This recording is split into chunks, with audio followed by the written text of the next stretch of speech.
Chapter 637. At this point, Yu Qianqiu angrily pulled out the big black blade from the ground. He waved the blade twice and pointed it at Hu Yuntian's nose. Senior Sikong, the truth is in front of us. Hurry up and capture these evildoers and punish them severely. Don't let them escape. Looking at his impatient look, it was as if he wanted Sikong Ju's help to capture them. Sikong Ju couldn't help but roll his eyes. What you said is the truth. You want to capture them? In the air, a fatty dressed in blue hugged his belly as he laughed. This person was none other than Pei Fong. Actually, there were many people who wanted to laugh. Nomju was one of them. However, she forced herself not to laugh out loud. The corner of Wen Lanfeng's mouth curled into a smile. Hu Yuntian was so angry that he almost became muddle-headed. He immediately roared, "Who said we were going to run? If you're not going to run, then plead guilty obediently and save us the trouble." Yu Qianqiu waved his blade at Sikong Ju and the rest. In the blink of an eye, it became us. It seemed like they were going to carry out the law together. Sikong Ju could tell that Hu Yuntian cultivated under Hu Changshou's protection. Usually, everyone would give in to him. No one dared to talk back to him. He could be unreasonable, but he wasn't good at talking. In the end, he met Yu Qianqiu today. It seemed like he was going to be muddle-headed from anger. If he allowed Yu Qianqiu to continue, Hu Yuntian would definitely plead guilty and submit to the law. This was not the result that Yu Qianqiu wanted. Sikong Ju coughed and said, "Hu Yuntian, are Yu Qianqiu's words true or false?" He was reminding Hu Yuntian to explain himself. It was useless to keep talking to Yu Qianqiu. The matter wasn't even clear. If he talked about pleading guilty, wouldn't he be looking for trouble? Hu Yuntian. Yu Qianqiu pointed with his blade again and quickly snatched the topic. He shouted, "If you have the ability, swear to the heavens that what I just said was false." Hu Yuntian was at a loss for words. He really didn't dare to swear an oath, because what Yu Qianqiu said before was indeed true. However, the tone he used when it happened was completely different from the tone he used when he explained it in front of everyone. Yan Juexing and Man Hu glanced at each other. This Hu Yuntian might seem smart, but if it wasn't for his father, he wouldn't be able to achieve anything. Idiot. Hu Changshou's face darkened, and he immediately scolded, "Why do you care what he said? Just talk about yourself. What does it matter if you say black is white? I'm here. What are you afraid of?" He just couldn't figure it out. How could a person who usually looked quite shrewd become like this after being angered so casually? After being scolded by his old man, Hu Yuntian suddenly came to his senses. The fury in his eyes gradually calmed down, and he regained his shrewd appearance. He said to Sikong Ju in a clear voice, "Senior Sikong, Yu Qianqiu is talking nonsense. Not a single word is true. It is a fact that he killed people in cornucopia, everyone saw it. Please punish him severely, senior." These two completely different reactions were because everyone could tell that he was being guided. But this was exactly what Sikong Ju hoped for. Sikong Ju tilted his head and asked, "Yu Qianqiu, Hu Yuntian said that everything you said was a lie.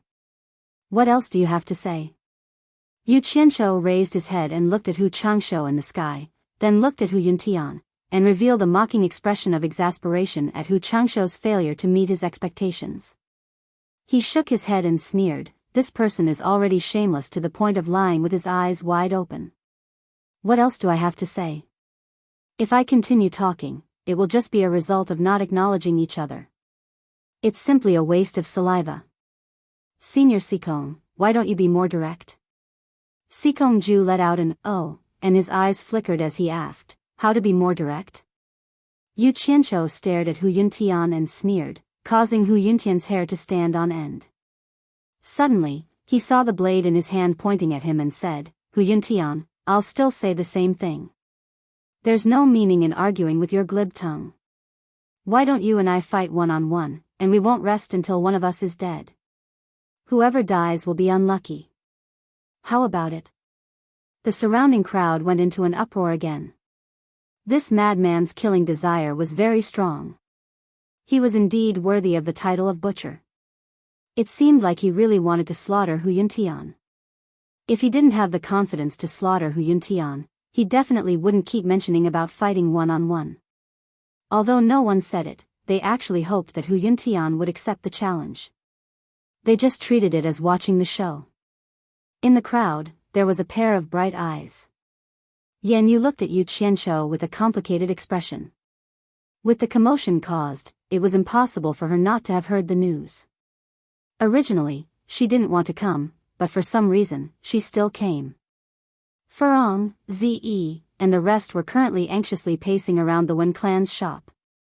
They really wanted to come over and take a look, but before Nong Zhu came out, he ordered them not to come out. Hu Yuntian was challenged by him again, and his expression was dark and gloomy, showing signs of going berserk. If he still didn't accept the challenge, how would he still have the face to mingle in the cultivation world? Right at this moment, Hu Changshou transmitted his voice. Is your face more important or your life more important? Don't let your imagination run wild and push the problem to Sikongju. Hu Yuntian took a deep breath and cupped his hands towards Sikongju. Senior Sikong. Cornucopia is the territory of the World Commerce Guild. What do you think? Sikongju decisively rejected. Cornucopia doesn't allow private fights. I think this matter will be investigated one day. Why don't we put it aside for now and deal with it after the matter is investigated? Hee. What if the matter is never investigated clearly? Laughter came from the sky. Pei Fang's fat face shook as he said, in my opinion, Yu Qianqiu's idea is not bad. Instead of dragging it on, it's better to fight to the death. Once and for all, there won't be any trouble in the future. Hu Changshou and Bing Qingzi swept a cold glance over. Pei Fang was obviously up to no good. The latter met their gaze and smiled indifferently. Anyway, no matter who died, he wouldn't lose anything. It seemed that Hu Yuntian was more likely to die. If he could take the opportunity to attack Hu Changshou, why wouldn't he do it? If Yu Qianqiu died, it would be even better if Wen Lanfeng did something else. Yu Qianqiu naturally knew that this damn fatty was up to no good by fanning the flames, but he really wanted to kill Hu Yuntian while Wen Lanfeng was here. After making up his mind, he sneered, Hu Yuntian, since private fights aren't allowed in Cornucopia, we might as well settle this outside.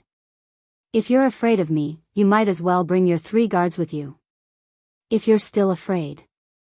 Dao Feng pointed at Yan Zhuixing and Man Hu and said, it doesn't matter if the 6 of you come at me together.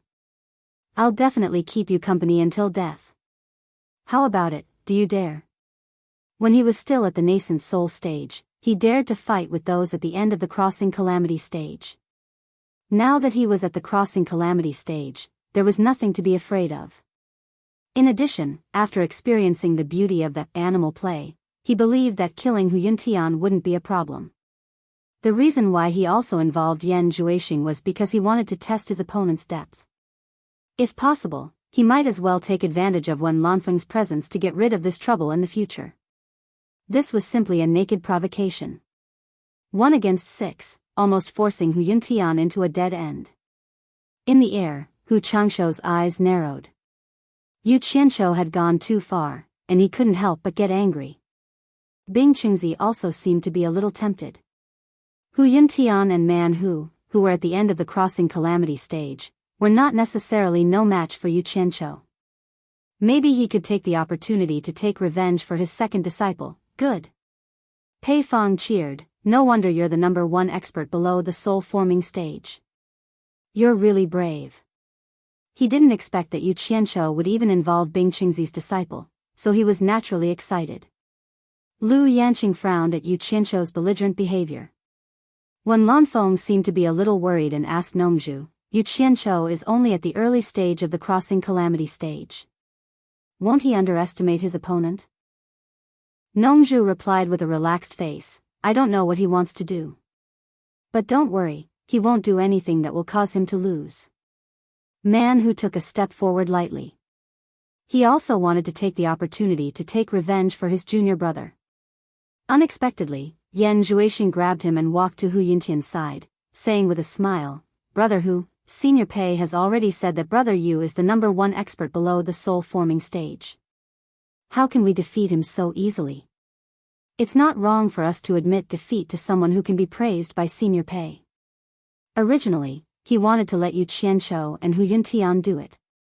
It had nothing to do with him, so he kept his mouth shut and did not answer.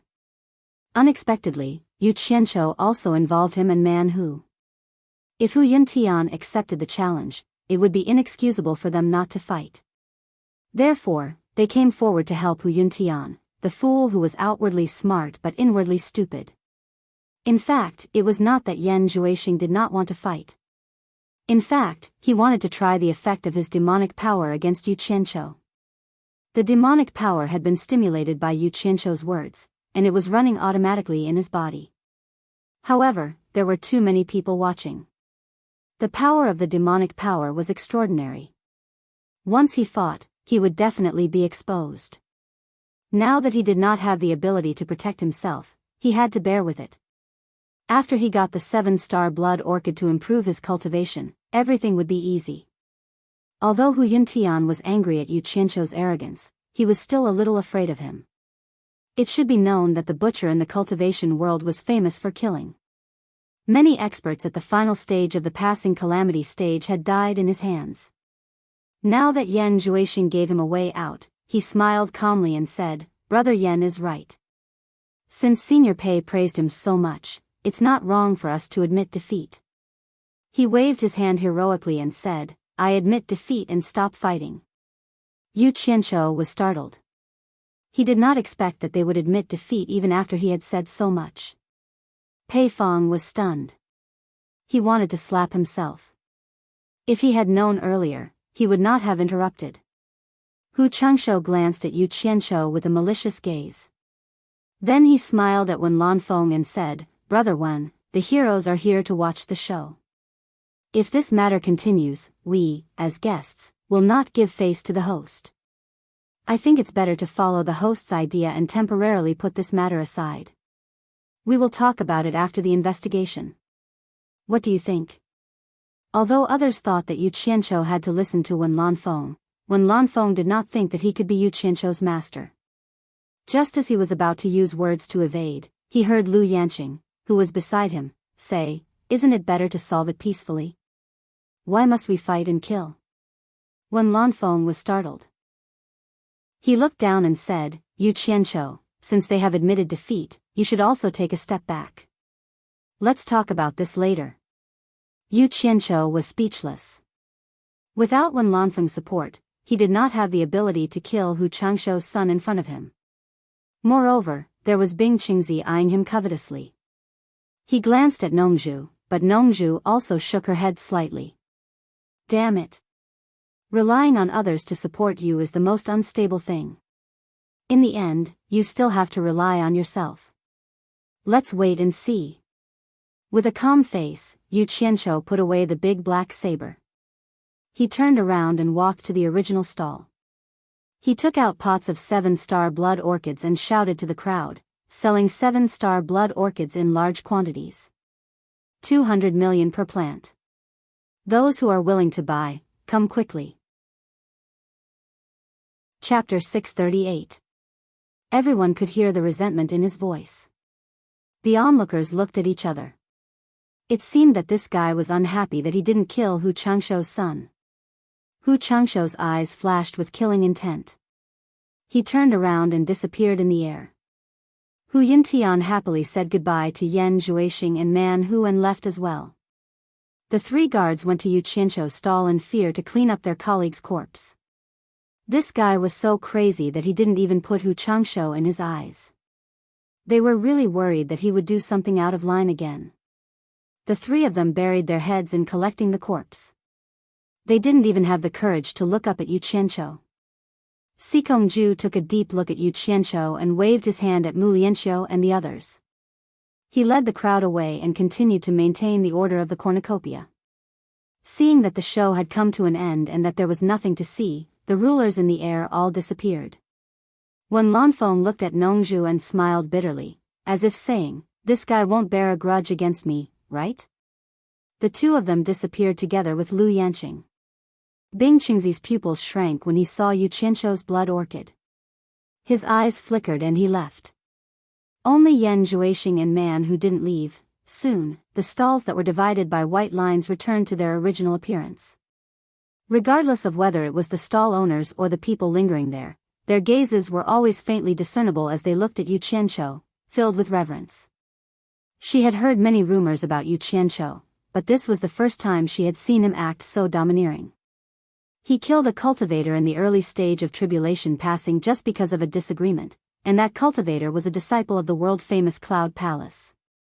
Then, he brazenly challenged 6 disciples of the Cloud Palace and Ice Palace in front of everyone, including 2 experts in the late stage of tribulation passing. In the end, the disciples of the Cloud Palace and Ice Palace admitted defeat and retreated. In addition, Pei Fong, an expert in the late stage of spirit severing. Now, in everyone's mind, Yu Qianshou was the #1 expert below the spirit severing stage.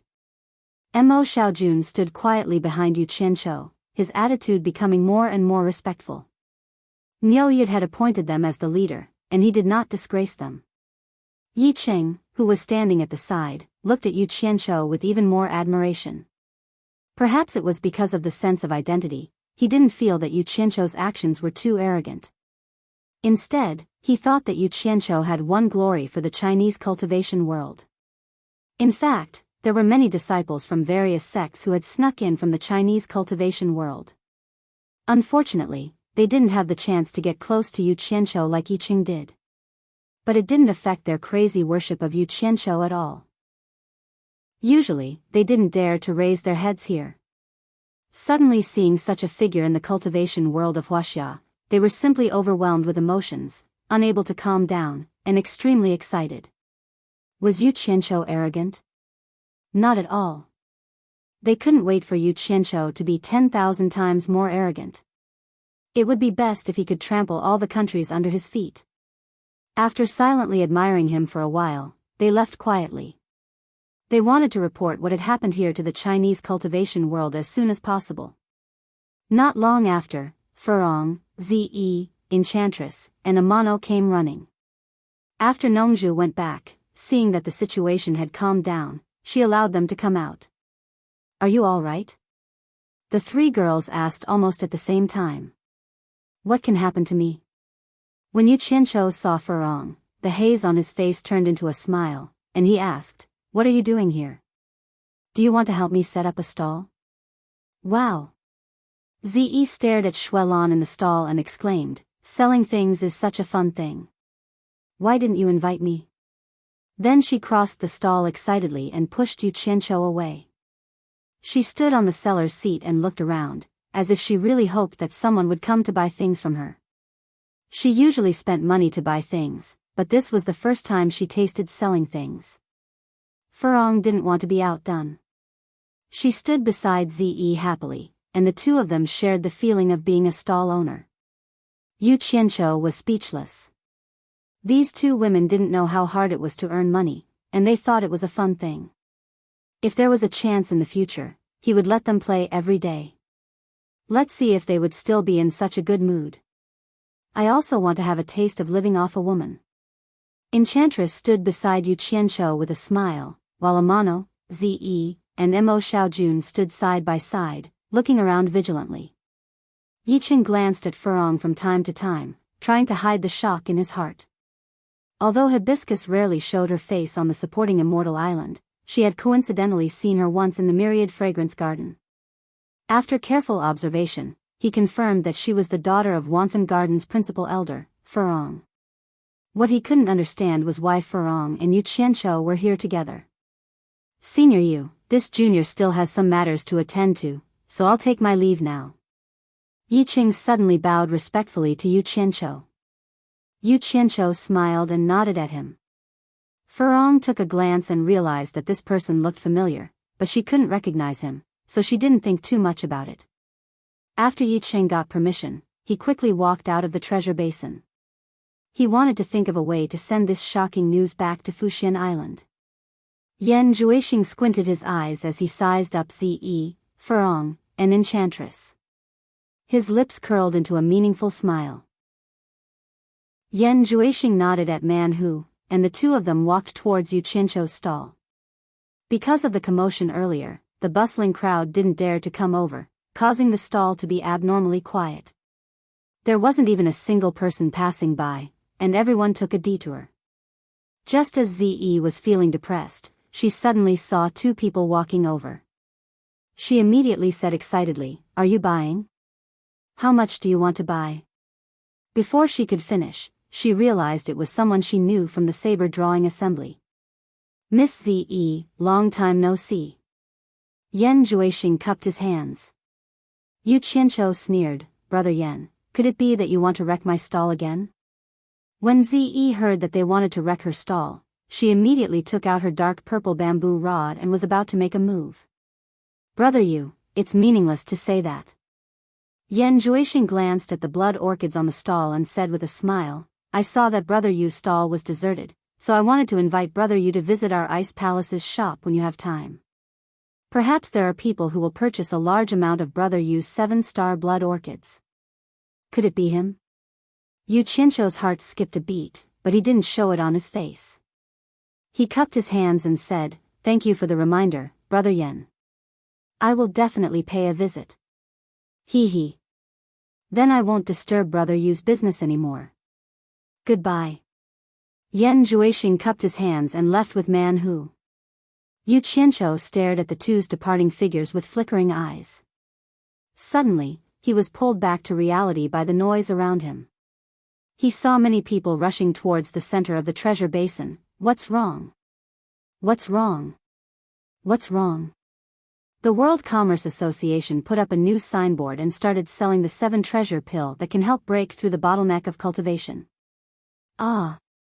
Then we have to hurry and take a look. Maybe we loose cultivators will have a chance to buy it and make a huge profit. When the news about the 7 treasure pill came from the crowd, Yu Qianqiu waved his hand and said, "Young Master Mo, go take a look." Yes. Young Master Mo accepted the order and left. Yu Qianqiu's eyes narrowed into slits as he muttered to himself, "Selling the 7 treasure pill? Yin Bai Kong, your time of misfortune has come." Ever since he used Niu Yud's identity to sell the last batch of limit-breaking pills to Yin Bai Kong, he had decided to stop. It wasn't that he didn't want to make more money, but after seeing the various countries and Yin Bai Kong's secret game, he knew that he wouldn't be able to make a fortune for long. Even though the country's alliance was crushed by Yin Bai Kong once, none of them were to be trifled with. They definitely wouldn't sit by and watch the World Commerce Association continue like this. To be able to become a lord in the cultivation world, no one was a fool. This was because Yin Bai Kong's methods of accumulating wealth hadn't reached the point where it hurt everyone's bones. Now wasn't the time to make a move against a colossus like the World Commerce Association.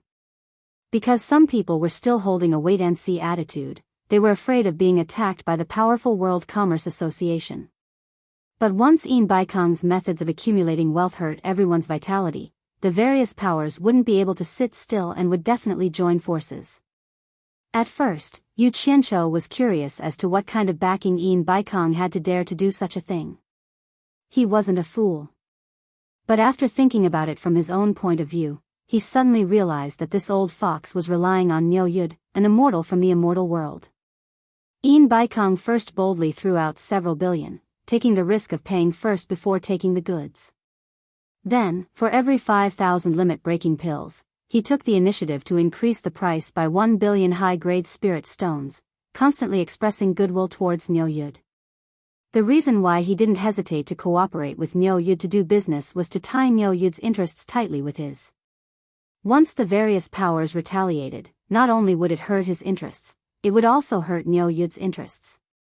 Yu Qianqiu thought that if he really was Niu Yud, who had the strength of an immortal from the immortal world, he definitely wouldn't sit by and watch his interests be harmed. At the crucial moment, he would not hesitate to come out and intimidate everyone. After thinking about this, Yu Qianqiu couldn't help but smile bitterly. If he hadn't taken the initiative, Yin Bai Kong would have really used this opportunity to rise up and become an unshakable overlord of the cultivation world. As he thought about it, he couldn't help but admire Yin Bai Kong's foresight. Ever since he found out that Niu Yud was an immortal from the immortal world, he immediately started to make plans. This kind of courage and foresight made others sigh in admiration. As expected, he was someone who could achieve great things. It wasn't by chance that the World Commerce Company could reach its current state. After understanding the implications, Yu Qianqiu knew that this was the end of his fortune, and it wasn't good for him to meddle any further.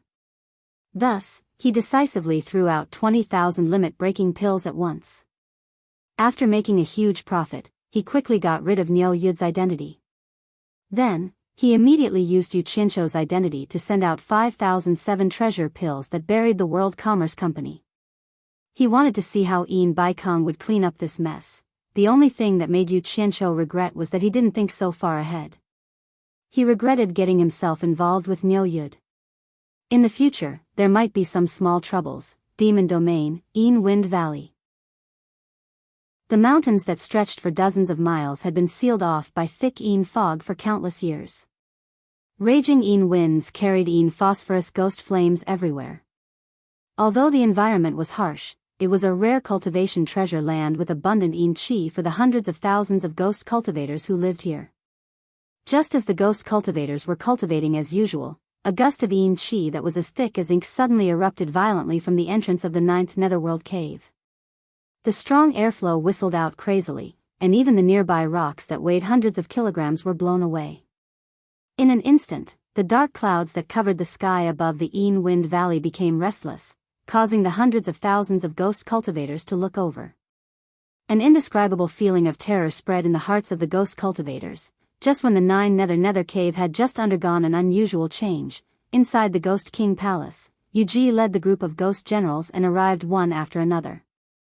Braving the strong wind, they landed a few hundred meters away from the Nether cave. All of them were bewildered. Yin qi that was as thick as ink continuously whistled out of the cave along with the strong wind. Chapter 639. Such a thick Yin energy, for ghost cultivators, was something that they could not wish for. However, such an abnormal change caused the hearts of all the ghost cultivators to be filled with terror. It was a type of terror towards the unknown. Yuji pursed her lips, her hair blowing in the strong wind. The group of ghost generals behind her also had bewildered gazes, not knowing what was going to happen. Shun Tian Island, by Changchun, who was sitting cross-legged in a large room, suddenly opened his eyes and suddenly disappeared from the room. When he reappeared, he was already standing at the edge of the 1,000-mile lake, facing the direction of the Yin Wind Valley, holding a bright moon in one hand. More accurately, it was a mirror that glowed with a bright white light. All of a sudden, the white light retracted back into the mirror. On the surface of the ancient and smooth mirror that was lined with vine patterns, the scene in front of the 9 nether caves suddenly appeared. Even the bewildered Yuji and the others appeared in the mirror. The mirror floated in front of him. Bai Changchun frowned, his eyes filled with puzzlement. He clearly did not know what was going on. Inside the 9 netherworld cave, after crossing the netherworld flame sea, the majestic underworld gate let out a deep and heart-palpitating sound. The gap of the gate gradually became larger, and the netherworld flame sea that had been burning for who knows how many years began to violently shake. The chaotic airflow caused the various skeletal statues on the huge underworld iron mountain to let out all kinds of cries. Men and women, old and young, large and small, the skeletal statues seemed to come to life, crying to someone about the misfortune of their previous life. All kinds of cries gathered in the underground space, echoing endlessly, creating a scene of chaos. If Yu Qianqiu was here, he would definitely be shocked. The underworld gate that had been closed for who knows how many years was actually slowly opening. When the majestic, thick, and dark underworld gate opened to a meter wide, it stopped moving.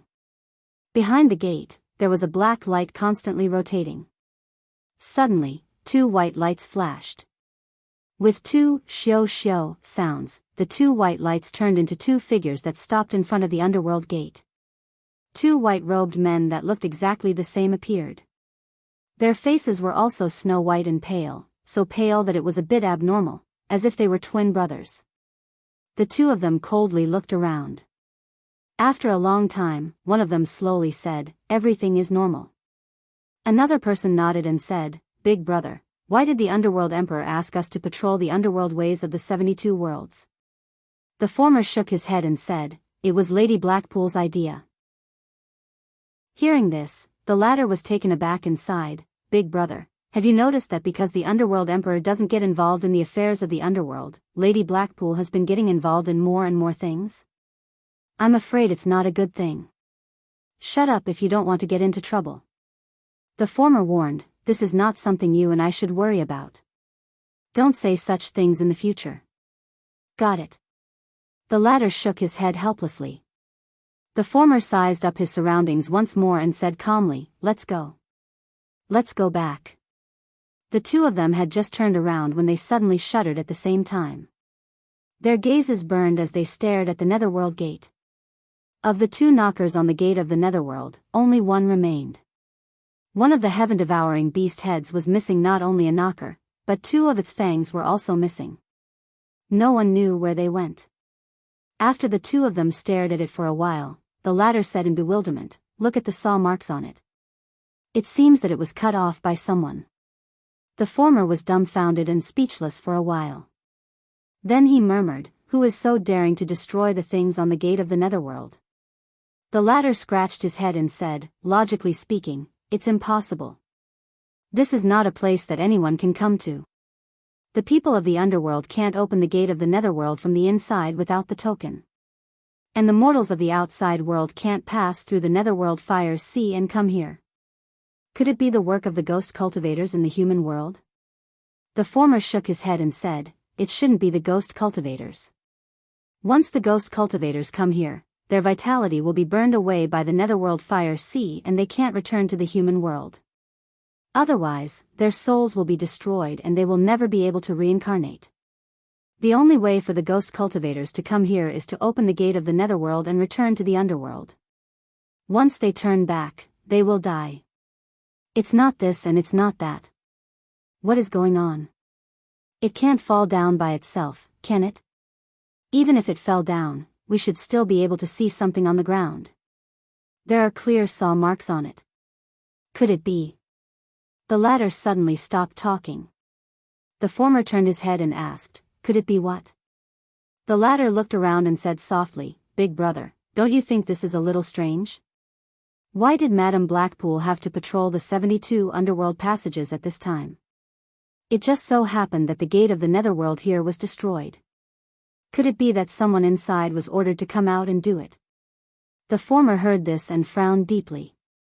After thinking for a long time, he said in a deep voice, "Don't make wild guesses. We just need to report it truthfully. We don't need to worry about other things. Let's go back." The two of them turned into two white lights and shot into the gate of the Netherworld. They instantly disappeared into the black light that rotated like a disc-shaped flowing cloud. Not long after, the gate of the Netherworld let out a dull sound that made people's hearts palpitate again and slowly closed. The moment the door closed, the underground space that had been created by the chaotic images slowly returned to normal. Outside the 9th Netherworld cave, the surging strong winds suddenly gradually slowed down, and the ink-like Qi also slowly withdrew.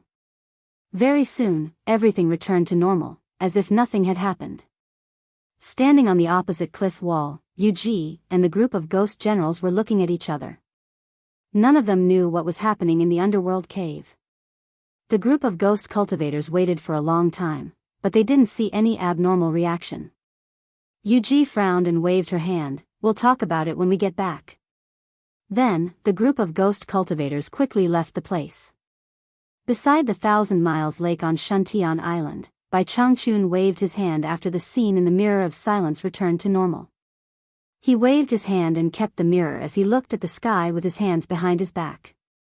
No one knew what he was thinking. The vast netherworld formed a world of its own. The ultimate place of birth, aging, sickness, and death was the netherworld. 20 big blood-red words were engraved on a huge black stone tablet. They could be seen clearly from afar. The stone tablet and the ancient words revealed the vicissitudes of time. They were simple and unadorned, yet extraordinary. Anyone who saw it would have the urge to prostrate themselves in worship. Under the base of the stone tablet that looked like a mountain, a gate slowly opened. 2 white lights flashed and the gate slowly closed. The two people who appeared in front of the gate were the two white-robed men who appeared outside the gate to the netherworld. In front of the gate, there were two soldiers in iron armor guarding. They were tall and sturdy, their backs were strong and their waists were strong. Their eyes were wide like copper bells as they stared at the newcomers. The two white-robed men each turned to face a soldier and took out a green token the size of a palm. They said, "Lu Ben, Lu Pao, return to the netherworld to report." They took out the token to prove that they were not ghost cultivators from the outside world. The guards here only recognized the token. Without the token, they would be escorted to the endless dark cliff to work as laborers. One of the soldiers shouted in a booming voice, "Since you have the token, you are not allowed to stay. Leave quickly." His loud voice echoed in the surroundings. The two white-robed men didn't say anything else. They cupped their fists and turned into two white lights as they fled into the distance. The two of them had been flying at high speed in the darkness. It was dark everywhere. Only the red flowing lava could be seen on the ground, mixed with the black smoke. On the path separating the ground from the lava, one could see a group of people working with thick iron chains with their upper arms bare. The sun, moon, and stars could never be seen here, and the sky was always shrouded in darkness. This place was vast and boundless. Nobody knew how high the sky was or how wide the earth was. There was only endless darkness. It was because this was the underworld, a world of its own. In the vast depths that ordinary people couldn't know of, there were countless powerful overlords who carved out territories to carve out territories. Even though they had high cultivation states and powerful magic power, they had to submit to one person, the king of the entire underworld, the emperor of the underworld. As for the name of the emperor of the underworld, very few people knew it. Almost no one knew it. People only knew that he was called the emperor of the underworld. It was because the emperor of the underworld had existed for too long. All the overlords rose and fell. Only the emperor of the underworld existed forever in the underworld. No one could challenge his authority. Even though the emperor of the underworld rarely showed his power, and few people knew what he looked like, those who tried to challenge the emperor of the underworld were all killed. The emperor of the underworld was a figure that most people in the underworld could only see once in their lives. Even if they saw him, no one would know that he was the emperor of the underworld. The twin brothers, Lu Ben and Lu Pao, were very lucky. They knew what the emperor of the underworld looked like, because they had seen the emperor of the underworld, and because they worked in the underworld royal palace. Even though their cultivation states were not high, and they were just small errand boys, they had seen the emperor of the underworld. The towering emperor of the underworld mountain. It had been standing there for countless years. Maybe it had been there since the beginning of time. It was the most sacred place in the entire underworld. Because the most honorable and holy emperor of the underworld lived in the magnificent underworld royal palace on the peak of the mountain. On the emperor of the underworld mountain, flowing lights were flying everywhere. They were fist-sized fireflies. Even though they looked ferocious, the light balls on their tails were unusually bright. It was these flying insects that illuminated the entire emperor of the underworld mountain. There were 6 mountain peaks on the emperor of the underworld mountain. The emperor of the underworld was on the highest mountain peak. The other 5 mountain peaks were in the shape of a pentagram, surrounding and protecting the most sacred emperor of the underworld. Of course, there was also a magnificent palace on each of the other 5 mountain peaks. The masters of those palaces were all figures whose status was second only to the emperor of the underworld. However, there were differences in status among the 5 masters. The master who lived on the first mountain to the left of the emperor of the underworld was the one with the most power and the highest status among the 5 masters, besides the emperor of the underworld. For many years, the emperor of the underworld rarely showed up and interfered with anything. Most of the affairs were handled by this master. Lu Ben and Lu Pao landed on this mountain peak. To be exact, they landed outside the gate of the palace on the mountain peak. Even though they worked in the emperor of the underworld, they didn't dare to trespass this palace, the dark palace of Madame Hei Qi. Chapter 640. In front of the grand palace gate, there were 2 rows of soldiers standing guard. All of them wore black iron armor. The strangest thing was that everyone wore a black iron mask on their faces. The mask was hideous and terrifying like a demon. The indifferent gaze from the two holes made people shudder. It was Lu Ben's first time here, but he knew that these black-armored soldiers were soldiers transferred from the Onyx Army. The Onyx Army was a powerful army that terrified the people of the underworld. They were Madame Blackpool's personal guards.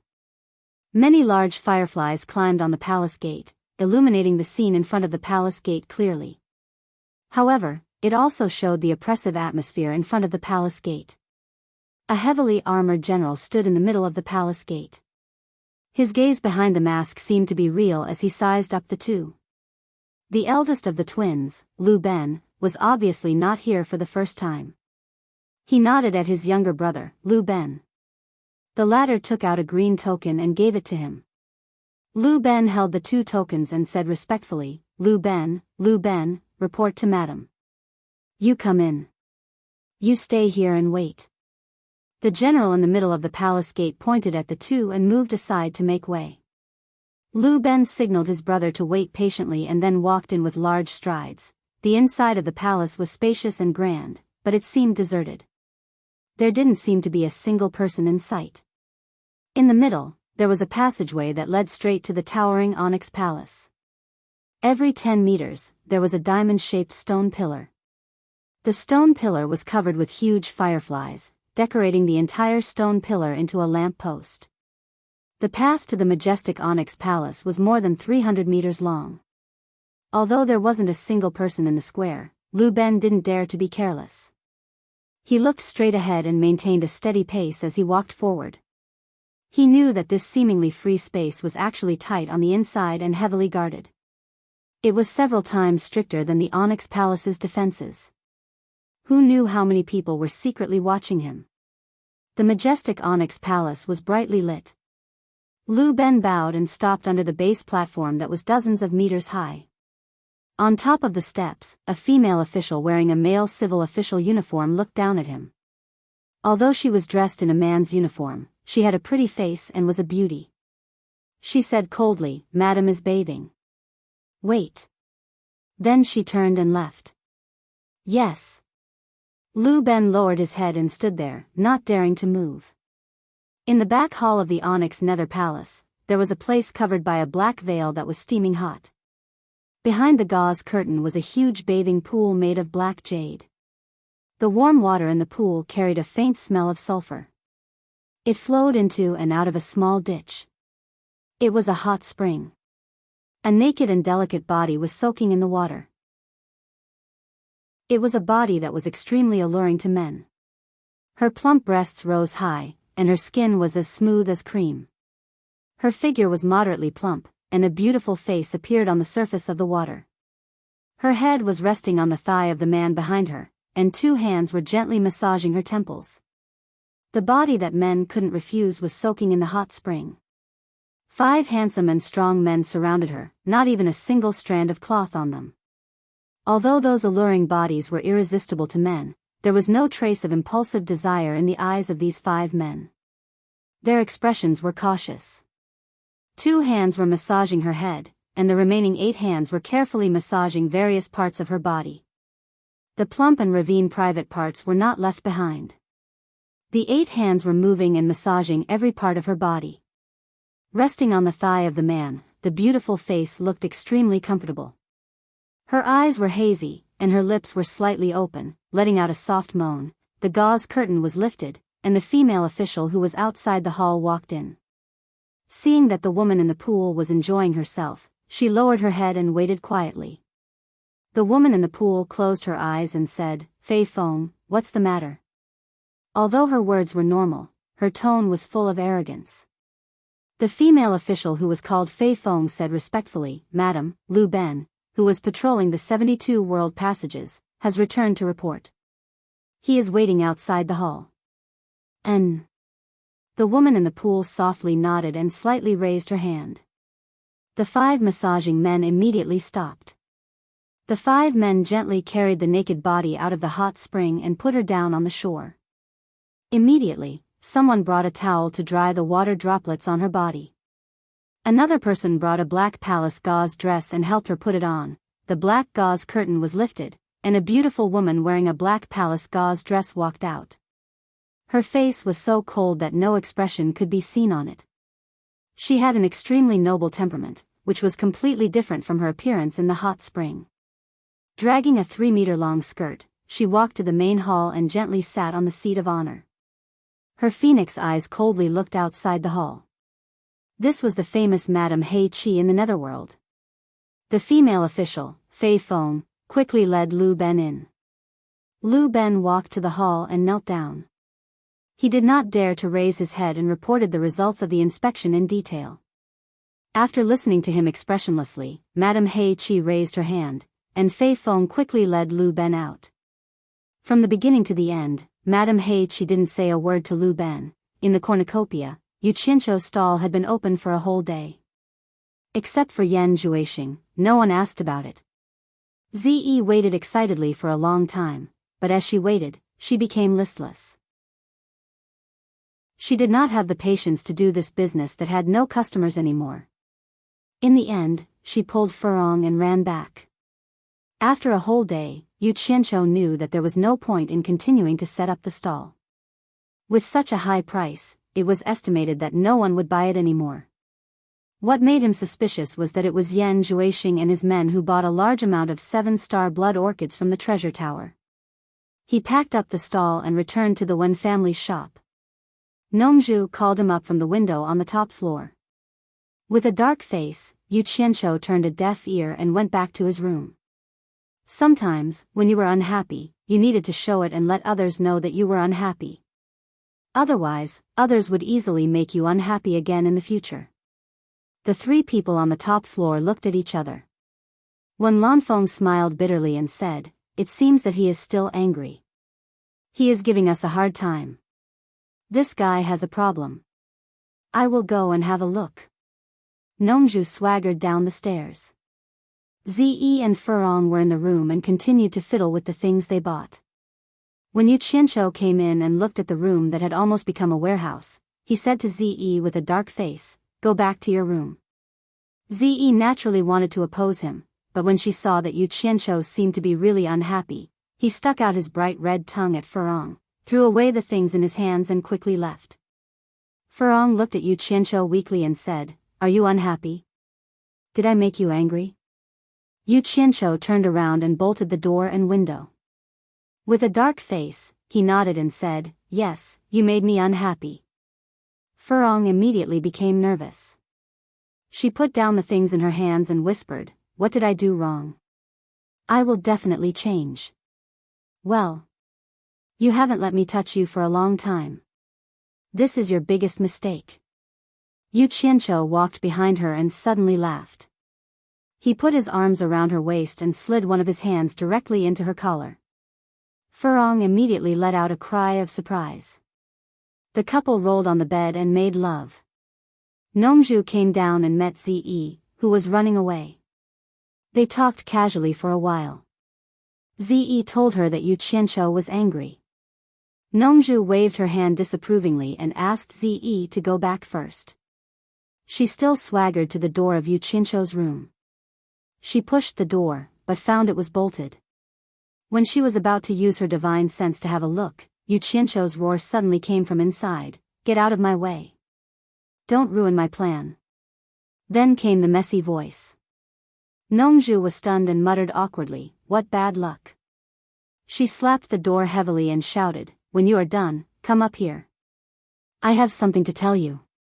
Then she turned around and went back. After returning upstairs, when Lanfeng saw that he looked strange and asked, "How is it?" "Wait a little longer. He is busy." Nongzhu could only say so. When Lanfeng and Lu Yanqing looked at each other and were curious about what Yu Qianzhou was busy with, they quickly released their divine sense to check downstairs. With their cultivation, this distance was really nothing. They were shocked when they saw it. Their divine sense shrank back as if they were escaping. When Lanfeng looked embarrassed and didn't say a word. Lu Yanqing bit her teeth behind the green veil and blushed. Fortunately, the green veil blocked it and others couldn't see it. No matter how high their cultivation was, it was not used to peep at others. Nongju looked at the slightly shocked reaction of the two and laughed like a thief. She said, I can't help it. This guy is used to being shameless. He doesn't care about the occasion. It's not the first time I've met him. You just have to get used to it. They waited for a long time. When Yu Qianqiu came, he looked comfortable in the face of the three people who were a little unnatural. He asked as if nothing had happened, what can I do for you three seniors? Fortunately, Nongju was also thick-skinned. Seeing that he didn't care, she was even more unconcerned. She asked, how many 7-star blood orchids do you have? What? Yu Qianqiu asked with a vigilant face, you want my things again? Nongju's words blocked Nongju's words. These words made the three people a little embarrassed. Yes, it was true that they wanted his things again. As the person involved, Lu Yanqing said, Yu Qianqiu, I want to buy a few 7-star blood orchids to study their medicinal properties, but your price is too high. I can't afford that much money. Can you make it cheaper? She couldn't say it for free. Yu Qianqiu looked at her suspiciously.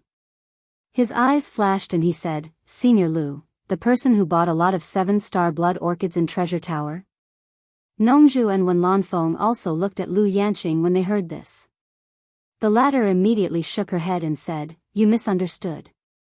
I didn't buy anything from Treasure Tower. I just thought of it when I saw you buying a lot. I see. Yu Qianqiu thought for a moment and said, when I sell things, I only increase the price. I never do anything like reduce the price. Otherwise, I don't sell at all. As soon as these words came out, Wen Lanfeng's face didn't look good.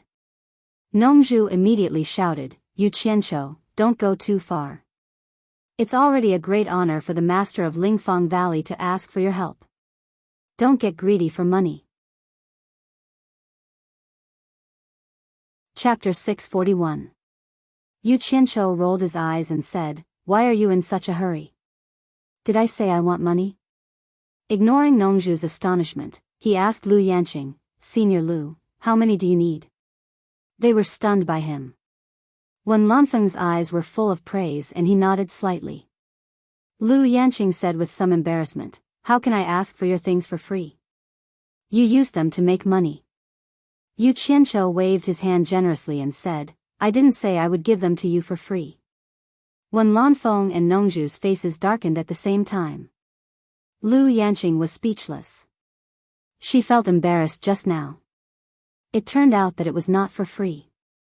She asked in an unnatural tone, what are your conditions?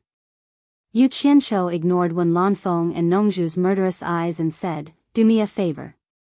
Help me take 2 people to your Lingfang Valley and temporarily protect their safety.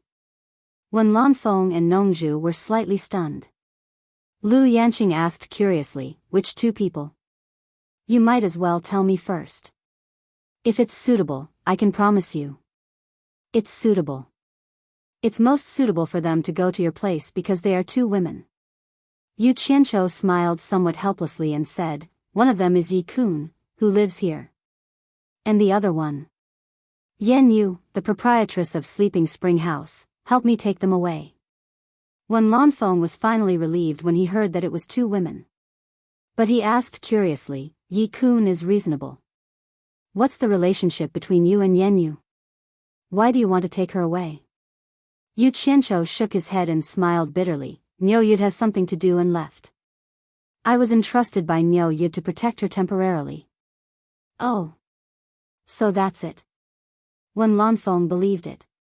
But Nongju and Lu Yanqing, who understood that Yu Qianqiu was Niu Yud, looked at each other and knew what was going on. Okay, I promise you. Lu Yanqing nodded. Thank you, Senior. Yu Qianqiu thanked him first and then frowned, but I'm worried that Yan Yu doesn't want to go. I'll have to trouble you to tell her that it's Niu Yud's idea. If she still doesn't want to go, you can take her away by force. Take her away by force? Lu Yanqing hesitated. I know you may not want to do that. Yu Qianqiu turned to look at Wen Lanfeng and said, I wonder if Senior Wen can help me escort them to Spirit Fong Valley. Nongzhu was speechless. This guy really knows how to pick people. Wen Lanfeng is 100% willing to go to Lingfang Valley, let alone with such a high-sounding reason. Qianqiu was a bit. You is to say, you is, but he seems he is arranging his planning his funeral. Sure enough, Wen Lanfeng's eyes lit up, but he still found a way out of this embarrassing situation. He said with a smile, "It's not impossible for me to help you. The key is how many 7-star blood orchids you are willing to give me. That's not a problem." Yu Qianqiu waved his hand and asked Lu Yanqing, "Senior, how many do you want?" Lu Yanqing asked hesitantly, "How about 5? If you can't, I can give you less." She did want 5 stalks, but when she thought that 1 stalk was worth 200 million, 5 stalks would be 1 billion high-grade spirit stones. Compared to protecting 2 people, this price was too cheap for her. 10. Yu Qianqiu didn't reply to Lu Yanqing, but he said to Wen Lanfeng, "What do you think about giving 10 7-star blood orchids to Senior Lu?" Lu Yanqing was a bit angry. It was her business. Why did he always bring Wen Lanfeng into it? Wen Lanfeng glanced at Lu Yanqing and said, "Don't ask me about it. You ask her." Nongzhu knew what they were thinking and immediately interrupted, "All right. All right. It's settled." "Good." Yu Qianqiu readily agreed. He took out 10 pots of 7-star blood orchids from his storage bag on the spot and placed them on the ground. Lu Yanqing saw that things were like this, and there was nothing to do. She put away the 10 pots of blood orchids. After the handover, Yu Qianqiu said to Nongzhu, "You'd better take Furong and Ze back as soon as possible. It may not be peaceful here recently. Don't worry about me. I have a trump card to deal with it." Nongzhu laughed for a while and taught him a lesson, "You'd better take care of yourself. This time you made Hu Changshou lose face in front of all the heroes in the world. He will settle accounts with you sooner or later. Be careful." Seeing that he was so confident, Yu Qianqiu was silent for a little and then said to the 3, "I won't bother you anymore. I have something to do. I have to go to the Ice Palace's shop."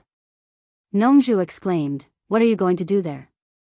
The hatred of the second disciple of the Ice Palace has always been on your head. Do you want to die?" "Humph." Yu Qianqiu said arrogantly, "Although his cultivation is high, I'm afraid it's not so easy to kill me." "Don't worry. He can't kill me." Then he turned around and left.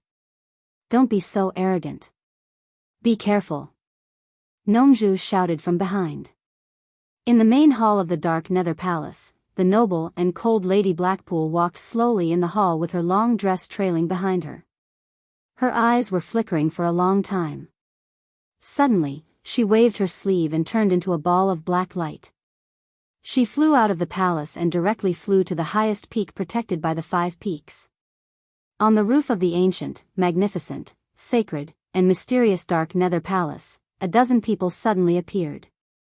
They stared at the black light in the sky and their expressions changed. They looked at each other and disappeared again without saying a word. The black light seemed to have found the right direction. It flashed toward the back palace of the Dark Nether Palace and directly shot toward a small building surrounded by the deep wood forest. Just as it was about to break through the door of the small building, a flash of silver lightning directly repelled the black light with a bang. The black light appeared and Lady Blackpool staggered back for a dozen steps. She didn't stop until she reached a tree trunk in the deep wood forest. Lady Blackpool frowned and yelled harshly, "Qian Jun, how dare you attack me?" A silver light flashed in front of the building. A middle-aged man wearing silver armor, with long hair flying in the wind and stubble all over his face showed up.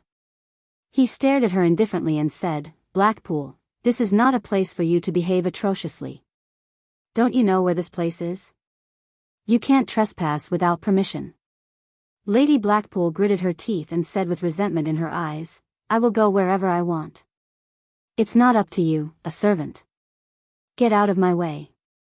I want to see the Emperor of the Underworld." The middle-aged man called Qian Jun said emotionlessly, "The the Emperor of the Underworld is painting and can't be disturbed. I advise you to leave as soon as possible. Otherwise, don't blame me, a servant, for kicking you out of the Dark Nether Palace. You. Lady Blackpool didn't know what to say. She knew she was no match for Qian Jun. She lifted her dress and knelt down in front of the building, saying, Blackpool is here to see the Emperor of the Underworld. I have something important to report. After a moment of silence, a nonchalant voice came out from the building, Qian Jun, let her in. His tone was gentle, making anyone who heard it feel comfortable in their heart. It was filled with a calmness that stood aloof from worldly affairs. Yes. Qian Jun bowed to the inside of the building. With a flash of silver light, he disappeared. Lady Blackpool stood up and glanced around with resentment in her eyes. She waved her hand to smooth the long tail of her dress. In the blink of an eye, she had become another noble lady. He slowly walked into the small building. The decorations in the building were elegant, without a trace of luxury. Instead, there were many ancient scrolls piled up. If she didn't see it with her own eyes, she wouldn't believe that the Emperor of the Underworld, who was famous in the Underworld, would live here. She might even think that this was the humble residence of a scholar. Lady Blackpool glanced over the scrolls piled up. A hint of disdain flashed in her eyes, but it soon disappeared. She walked up the wooden stairs to the attic. As soon as she climbed up the attic, she saw the back of a man in a thin white robe. Looking from the back, he looked like a scholar. He was writing in front of a writing desk. Blackpool greets the Emperor of the Underworld. Lady Blackpool knelt down again. The scholar continued writing. He said without turning his head, Blackpool, why do you need to see me so urgently? He looked like a harmless scholar, but no one could imagine that he was the Emperor of the Underworld, the ruler of the Underworld. Madame Hei Qi stood up and complained, Emperor of the Underworld, why don't you control your subordinates? They even dared to attack me. What will happen to them in the future? They won't even take the Emperor of the Underworld seriously. The scholar let out a noncommittal laugh and said, I don't want to manage anything anymore. That's why I've delegated the authority to you guys. If you guys really don't want to, I can consider managing things again. That way, you guys can have peace and quiet. Lady Blackpool's expression changed. She said with a smile, the Emperor of the Underworld is happy and angry. It was Blackpool who didn't know his place and shouldn't have quarreled with Qian Jun. The Emperor of the Underworld has worked hard for the Underworld for many years. As his subordinates, we should share the burden of the Emperor of the Underworld. We shouldn't have any complaints. I'm relieved to hear that. The scholar didn't stop writing. He dipped his brush into the ink and asked, why do you need to see me so urgently? Here's the thing. A few days ago, I sent someone to check the underworld passages of the 72 worlds in the human world. They found that the gate to the underworld in one of the worlds was damaged, and a knocker was stolen. Lady Blackpool said angrily, I didn't expect someone to be so daring. He even dared to damage the gate to the underworld. The people in the human world are getting more and more daring. They obviously don't take the Emperor of the Underworld seriously. Blackpool asked the Emperor of the Underworld to send someone to punish them. The scholar unhappily snorted. The brush in his hand stopped as he coldly said, Hey Qi, how dare you to ignore my words? Did you forget my warning? Without my permission, no one from the underworld can intrude the human world. The Emperor of the Underworld is angry. The Emperor of the Underworld is angry. Lady Blackpool knelt down again with a frightened expression. She explained, Blackpool didn't let anyone intrude the human world. He just sent someone to check the passage to the underworld. Blackpool has no selfish motives. He did it for the sake of the underworld. That's why he sent 2 servants from the underworld royal palace to carry it out. I believe they wouldn't dare to disobey the order of the Emperor of the Underworld. Remember, the human world is the foundation of the underworld. Without my permission, no one is allowed to intrude and disturb the order of the human world. Having said that, the scholar continued writing and said, It seems that your prestige is getting higher and higher. You can even command the servants of the underworld royal palace. Chapter 642. Though he said it casually, every word was sharp and penetrating. Madame Blackpool was frightened, not knowing if the underworld emperor was just saying it casually or if he meant it. She forced herself to smile embarrassedly. Blackpool knows his own limitations. Without the underworld emperor's favor, I wouldn't be where I am today.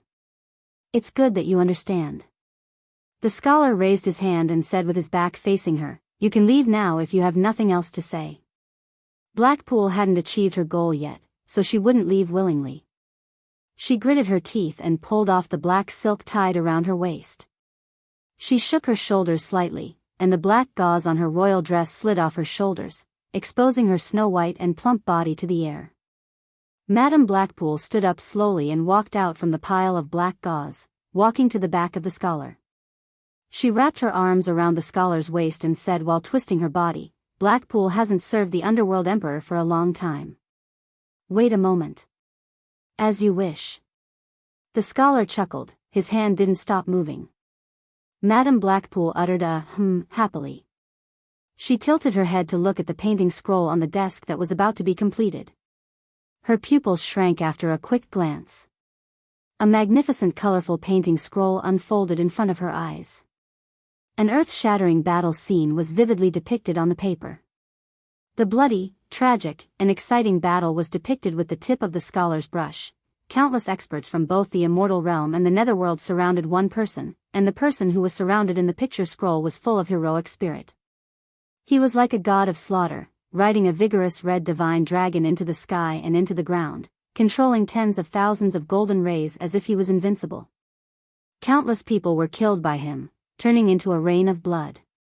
In the painting, a man in white armor and a man in a golden robe had a terrifyingly high cultivation state. They were entangled with the man riding the dragon. When Madame Blackpool saw the man in white armor, her naked body stiffened a bit. She knew 6 of the 12 armored warriors behind the man in white armor. One of them was the silver-armored warrior who had defeated her in front of the small building. The man in white armor who was fighting shoulder to shoulder with the man in a golden robe was the underworld emperor himself. Isn't this the underworld emperor? Madame Blackpool stiffly reached out a white arm and pointed at the white-armored man who was fighting fiercely. The scholar replied with a noncommittal His brows were solemn, and his brush did not stop moving. His strokes were fine to the point that the slightest detail could be seen, vividly reflecting the intense battle atmosphere in the painting. After a while, he finally completed a section of the scroll. He exhaled softly and put the brush in his hand aside. He examined the painting with a grave expression and said, "For so many years, this scene has been haunting my mind, and I can't get it out of my head. I might as well draw it so that people in the future will know about it. After all, not many people know about it anymore." He seems to be interested now. He looks back at Lady Blackpool's seductive body and raises his hand to touch her plump breasts. But Madame Blackpool seemed to be attracted by the content of the scroll. She pointed at the 12 armored warriors and asked, "Are these the 12 legendary underworld generals?" The scholar nodded slightly and said, "That's right. Unfortunately, 6 of my 12 beloved generals died in that battle. Among the remaining 6, black armor died in the war. The army of the dark underworld that you took over is his former subordinate. Now, only the silver armor warrior and the other 4 are left. Silver armor warrior is my personal guard, and he has been guarding the underworld royal palace. The other 4 are the masters of the other 4 palaces on the underworld Emperor Mountain. They are my brothers who have followed me to conquer the world. So, I have to warn you. Don't ever let me hear you call them slaves again. Otherwise, I don't mind destroying your cultivation and sending you to the endless dark sea to be a laborer." Blackpool shuddered. No wonder these 5 guys always looked down on her. They were the 12 legendary underworld generals of the underworld. But so what? The legend would be replaced one day. Blackpool, I know I was wrong. I didn't expect them to be the 12 underworld generals who follow the emperor of the underworld. I thought the 12 underworld generals had died a long time ago. Madame Blackpool twisted her body in the scholar's arms. She said in a wrong tone, they know I am your woman, but they still don't treat me nicely. It is obvious that they don't respect you, underworld emperor. The scholar caressed her smooth buttocks and laughed, ignorance is not a crime. I won't pursue the past. Also, they have followed me for many years. Even if they didn't contribute much, they still worked hard. You are too young to show off your status in front of them. You should endure it. It is only a matter of face. You won't lose anything. I will listen to the Emperor of the Underworld. Lady Blackpool's naked body wriggled again. She pointed at the man in the golden robe who fought alongside the Emperor of the Underworld and asked, who is he? How can he have such a terrifying cultivation? Jean Tai of the Immortal Realm. Oh. He is the Immortal Emperor you speak of. His name is Jean Tai. The scholar smiled. Immortal Emperor? Blackpool couldn't help but exclaim. She pointed at the man riding the dragon and asked, who is he? How come he forced the Emperor of the Underworld and the Immortal Emperor to fight together? Anne. She looked at the others who were attacking the man. She didn't finish her sentence because she didn't want to embarrass the Emperor of the Underworld. The scholar gazed at the man riding the dragon on the scroll with a solemn expression. He said slowly, he came from a place that was sealed by Jean Tai and me. I still don't know how he got out of the place. I don't know his name. I have never heard of him in that place. He called himself the Myriad Swords Demonic Monarch, and his cultivation state is very high. What happened next? Where is that sealed place? Madame Blackpool asked curiously. Pa. The scholar slapped her buttocks forcefully with one hand and pinched her chin with the other, saying, didn't you say you would serve me? Why do you care so much? Lady Blackpool was bewildered. Then she undressed the scholar with a flower-like smile. The two of them fell down on the ground. Amorous feelings immediately overflowed in the small building. Madame Blackpool tried her best to flatter the scholar and tried her best to please him. After a while, the two of them hugged each other. Lady Blackpool leaned on the scholar and complained, you asked me to maintain the order of the underworld, but the gate to the underworld has been damaged. If I don't do anything, how will the people think of me? What are you trying to say? The scholar asked carelessly. At least, you should take back the ring that was stolen. Lady Blackpool said. The scholar's eyes turned cold. He glanced at her and said, I heard that you are still longing for the blue sky, the green water, the singing birds, the fragrant flowers, the sun, the moon, and the stars in the human world. It seems like the rumor is true. However, this was also human nature. She was a woman after all. Women like the feasting and bustling life and can't stand the endless darkness of the underworld. Emperor of the Underworld, you misunderstood me. I don't know who is framing me. Lady Blackpool wiggled her body and said in a spoiled manner, if we don't do anything and don't pursue this matter, someone might destroy the gate to the underworld in the future. It seems like you don't understand what I mean. The scholar humphed, I'm warning you, the cycle of the heavenly Tao has its own destiny. Even immortal Emperor Jean Tai and I can't get rid of this restriction. If you really want to get rid of this restriction, don't even think about it unless you become a god. Otherwise, you will bring a great disaster to yourself and the underworld. Become a god?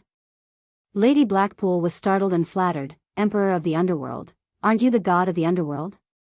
Who dares to restrict you? If nothing can restrict me, why would I hide in the endless darkness for so many years? There are some things that you won't understand until you reach that level. The scholar stared at the ceiling and sighed, there is something called the cycle of the heavenly Tao. For example, the demon realm. Demon realm? Lady Blackpool propped up her naked upper body and asked, is it the demonic Tao that was rampant in the ancient times? The scholar nodded, yes. You won't understand how arrogant the demon realm was if you haven't experienced it yourself, but I know it clearly. The demon realm almost suppressed the immortal realm and the underworld. But what about the retribution? The demon realm was sealed, and the demon children and grandsons who stayed in the other realms were massacred and paid a heavy price. Is the demon realm the place where you and immortal emperor sealed? Lady Blackpool asked. The scholar didn't say yes or no. He continued, back then, Jean Tai and I didn't realize the cycle of the heavenly Tao. Later, because of the appearance of a pearl in the human world, the immortal realm and the underworld fought in the human world. The souls of countless living beings in the human world were destroyed, and they didn't even have the chance to reincarnate. This was the result of retribution. At that time, Jean Tai and I were blinded by greed and didn't realize this. Lady Blackpool's eyes flashed as she carefully asked, "What kind of pearl could tempt you, an immortal emperor?" The scholar ignored her and continued to murmur as if he was recalling an unforgettable past. No one expected the retribution to come so fast. At this time, that thousand swords demon monarch came out of nowhere and killed people in the immortal realm and the underworld in the name of enforcing justice on behalf of heaven. Without a choice, Jean Tai and I joined forces again to protect ourselves, but we were still no match for him. We were almost trapped by a grand formation he set up. Luckily, we escaped quickly. Luckily, the thousand swords demon monarch was too arrogant and fell into Jean Tai's trap. He was severely wounded and finally fell into our hands. Lady Blackpool was fascinated by the story. She didn't think that there was someone that the Emperor of Hell and Immortal Emperor couldn't defeat. How powerful was this person? However, after the thousand swords demon monarch fell, the pearls suddenly disappeared without a trace. We couldn't find it no matter how hard we tried. It was as if it was just a dramatic farce, like a dream or a dream. After waking up from the dream, Jean Tai and I looked back at the devastated human world and were shocked. We didn't know how many living beings were killed by this farce. At this time, the heavenly Tao warned us. The entire human world was covered in dark clouds. Countless powerful golden thunderbolts struck and chased after Jean Tai and me. Fortunately, the two of us managed to escape and return. Chapter 643. After that incident, Jean Tai and I realized that there is an irresistible force maintaining the balance in the world. It is invisible and untouchable. No matter who it is, the demon realm, the immortal realm, the underworld, or the human world, once they break the balance, they will be severely punished. The scholar looked solemn. Madame Blackpool felt her hair standing on end when she heard this. She looked out of the window and smiled unnaturally. "Don't worry, Emperor of Netherworld. It has been a long time. Everything is fine now." Fine? Who knows?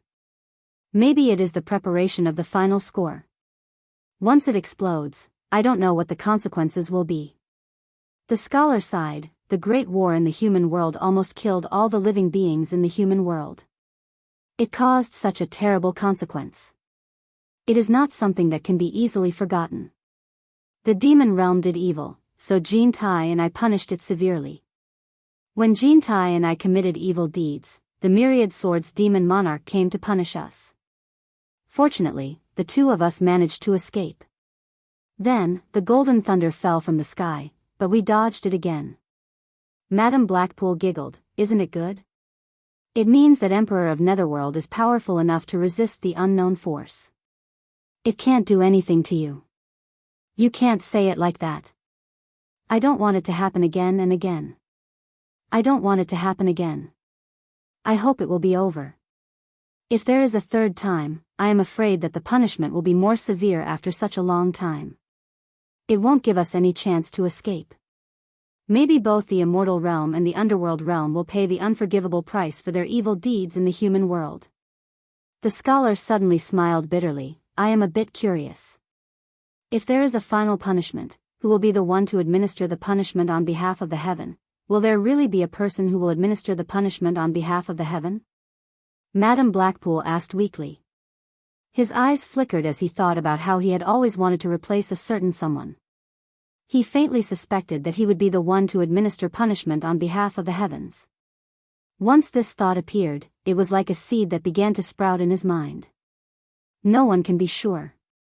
It is just a hunch. The scholar pushed her away and stood up naked. Madame Blackpool quickly got up and helped him put on his clothes. Then, she put on her clothes too. The scholar looked at her and said, I'm telling you this because I want you to understand that you shouldn't think that the mortals in the human world are easy to bully. There is a pair of eyes in the unseen world that can see everything. Since you've already been born in the netherworld, you're a person of the netherworld. Don't think about the prosperity of the world anymore. No one can get everything they want. I can't, Kim can't, and you can't either.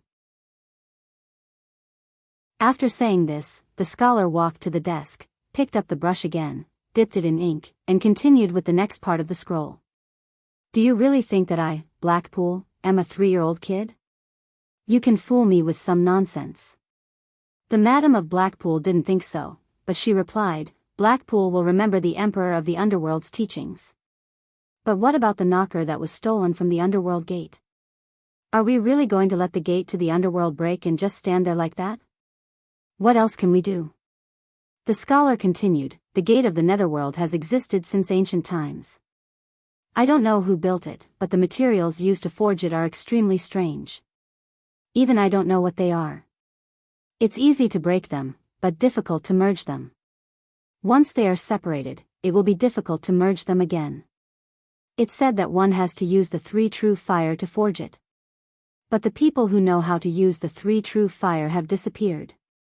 What else can we do? Since it's such a precious item, we can't lose it, said the Madam of Blackpool.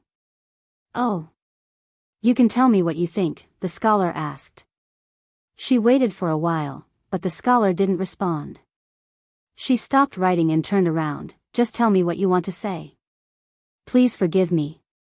The Madam of Blackpool braced herself and said, we can send someone out to find the lost item. Emperor of the Underworld, please don't misunderstand me. I have no intention of disturbing the order of the human world. Think about it. A person who has the ability to break into the gate to the underworld must not be an ordinary mortal. The person who dared to steal the item from the gate to the underworld must have a purpose, otherwise, who would do such a thing? What if someone uses the lost knocker to forge a treasure that will bring harm to the human world? If we ignore it, what is the difference between that and disturbing the order of the human world? The scholar seemed to change his expression. He asked with furrowed brows, can we find it? We can try. If we can't find it, then forget it. Madam of Blackpool bowed and said, if the Emperor of the Underworld agrees, I will send someone out to investigate in secret. Whether we can find it or not, we won't disturb the order of the human world. The scholar paused for a while and turned around to continue writing, saying, just this once. No matter what the result is, there is no second time. If there is a second time, you don't have to serve me anymore. Go to the boundless dark cliff and serve those laborers. This was considered as an agreement. The Madam of Blackpool was delighted. Blackpool obeys your order. I agreed to let you send someone out, but I didn't agree to let you go in person, the scholar said coldly. Madam of Blackpool's joy instantly vanished. She had tried so hard to go to the human world because she had stayed in the dim netherworld for too long. Outsiders couldn't understand how comfortable a beautiful woman like her was living in the human world. A woman's vanity couldn't be satisfied by a high cultivation state. Even if a group of men who looked like pigs were circling around her, looking at her lustfully every day, wishing they could take off her clothes, throw her on the bed, and press her down, those evasive gazes could still satisfy her heart. But in this place, nobody dared to have any improper thoughts about her. They didn't even look at her lustfully, let alone say those vulgar flattering words. Nobody dared to do that because she was the woman of the Underworld Emperor. But then again, if it weren't for her beauty, the Underworld Emperor wouldn't have liked her at first sight and given her so many opportunities.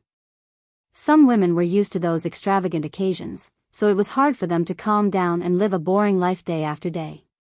One more day would make them restless. Those kinds of occasions were a fatal temptation for them. Even though she had died on such occasions in her previous life, she had finally created a chance to get some fresh air, but it was denied by the scholar's order. Madame Heiqi's heart was filled with irrepressible anger, but she didn't dare to show it. She bowed and said, as the Underworld Emperor wishes, Heiqi will leave now. The scholar hummed without turning his head. Heiqi also lost interest in staying. He walked down the small building quietly and turned into a beam of black light as he fled to the door. The brush on the painting stopped and was put aside. The scholar's face showed the imposing manner of a person who had been in a superior position for a long time. This kind of indifferent attitude was like the underworld emperor who had awed the underworld. He called lightly, "Qian Jun." A beam of silver light flashed in from outside the window. A silver-armored man with long hair appeared. He cupped his hands and greeted with an imposing manner, "Underworld Emperor. What has this stupid woman been doing recently?" The Underworld Emperor clasped his hands behind his back and asked. Qian Jun immediately reported, "Recently, she has been in frequent contact with the people of the immortal world. She has also been commanding the army of Dark Underworld to suppress the underworld overlords who are ready to make trouble. In addition, she has recruited some handsome male servants. Other than that, she has been meddling in the affairs of the Underworld Royal Palace, including dispatching people from the Underworld Royal Palace to patrol the underworld ways of the 72 worlds. Should we restrict her? Don't restrict her. Let her do as she pleases. I don't think she dares to overdo it. Otherwise, I will let her know what is worse than death," the Underworld Emperor snorted coldly.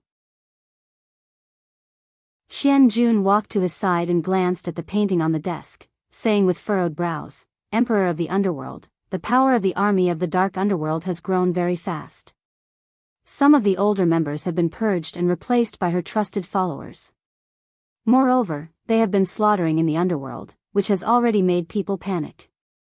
The mention of the army of Dark Underworld has changed their expressions. Are we going to let her continue to cause trouble?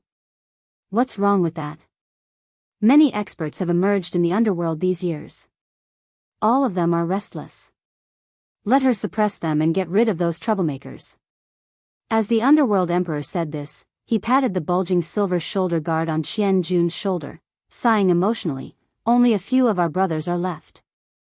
We have to preserve our strength to deal with possible crises. This kind of small fight is not worth your time. We can't let you guys fail miserably. Since the death of the Black Armor Destroyer, I've had this idea. That's why I found this stupid woman. Let her cause trouble. Hee hee. So that's how it is. I thought you were bewitched by her beauty." Qian Jun said with a smile as he touched the painting on the desk.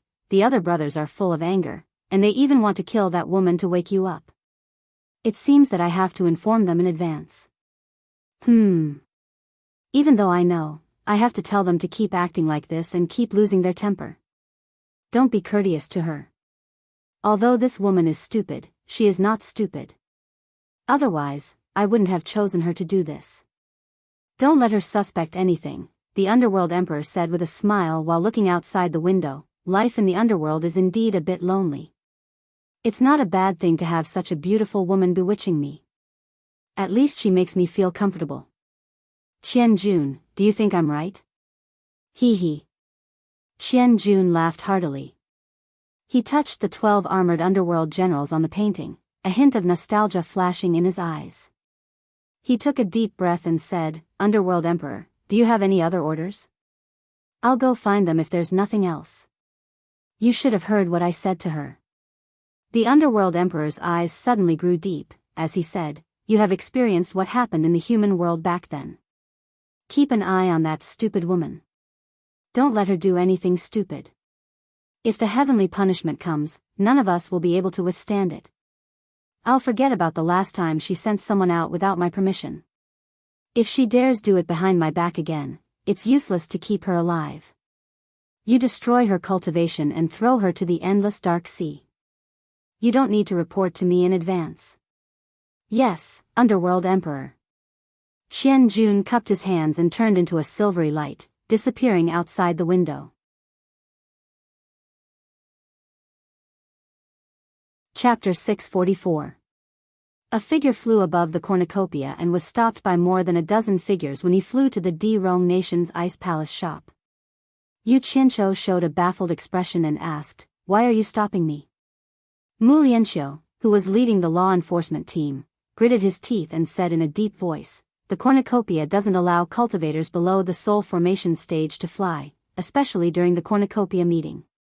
Yu Qianqiu, don't tell me you don't know this rule. Bullsh asterisk T rule. Yu Qianqiu cursed in his heart, but he said in surprise, there's such a rule? I really don't know. Mu Lianqiu's expression was dark and gloomy. He stared at Yu Qianqiu in silence for a while before saying slowly, I hope there won't be a next time. Definitely, definitely. Yu Qianqiu chuckled. Mu Lianqiu waved his hand, and the dozen people quickly flew back. Yan Zhuixing was already standing in the backyard of the Ice Palace shop after hearing the news. He stared at Yu Qianqiu in the air with a smile and said, Brother Yu, welcome.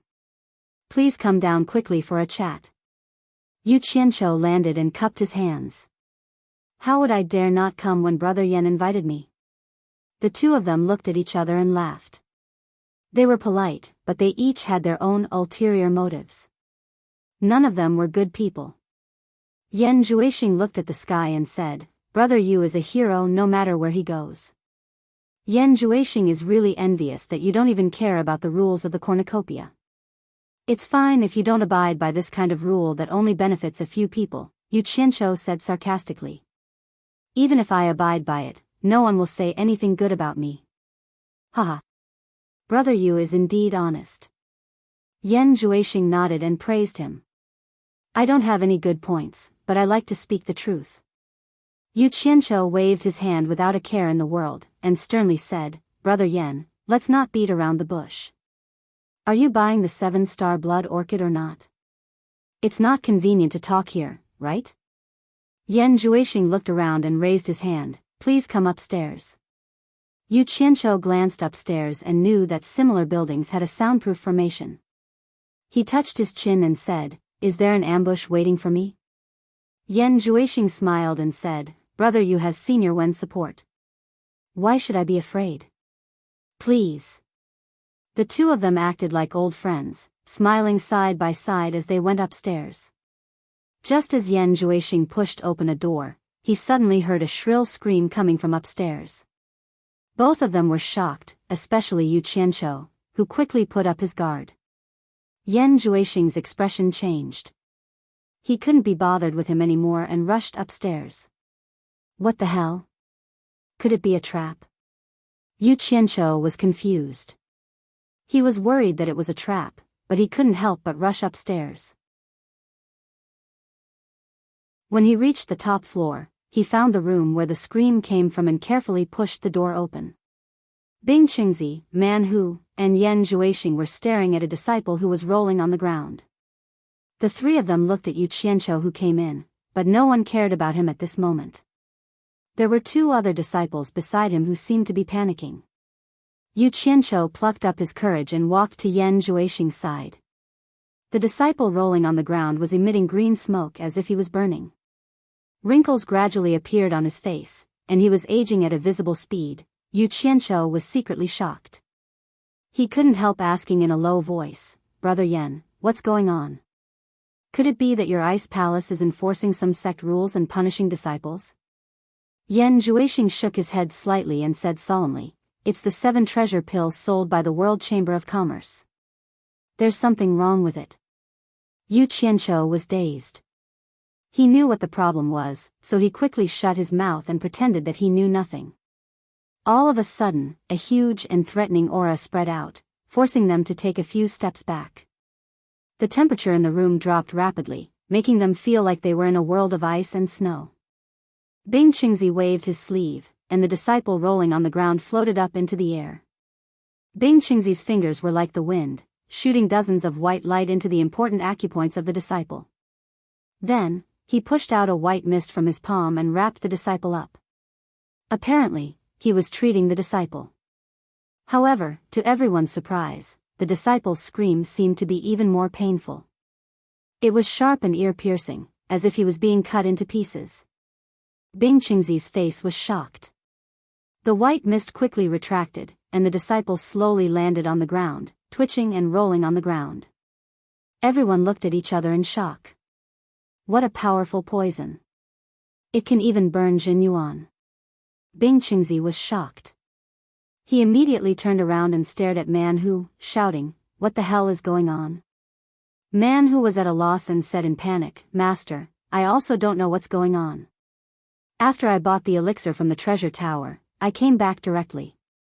Bing Qingzi teleported to the side of the other two disciples. He grabbed their wrists and examined them.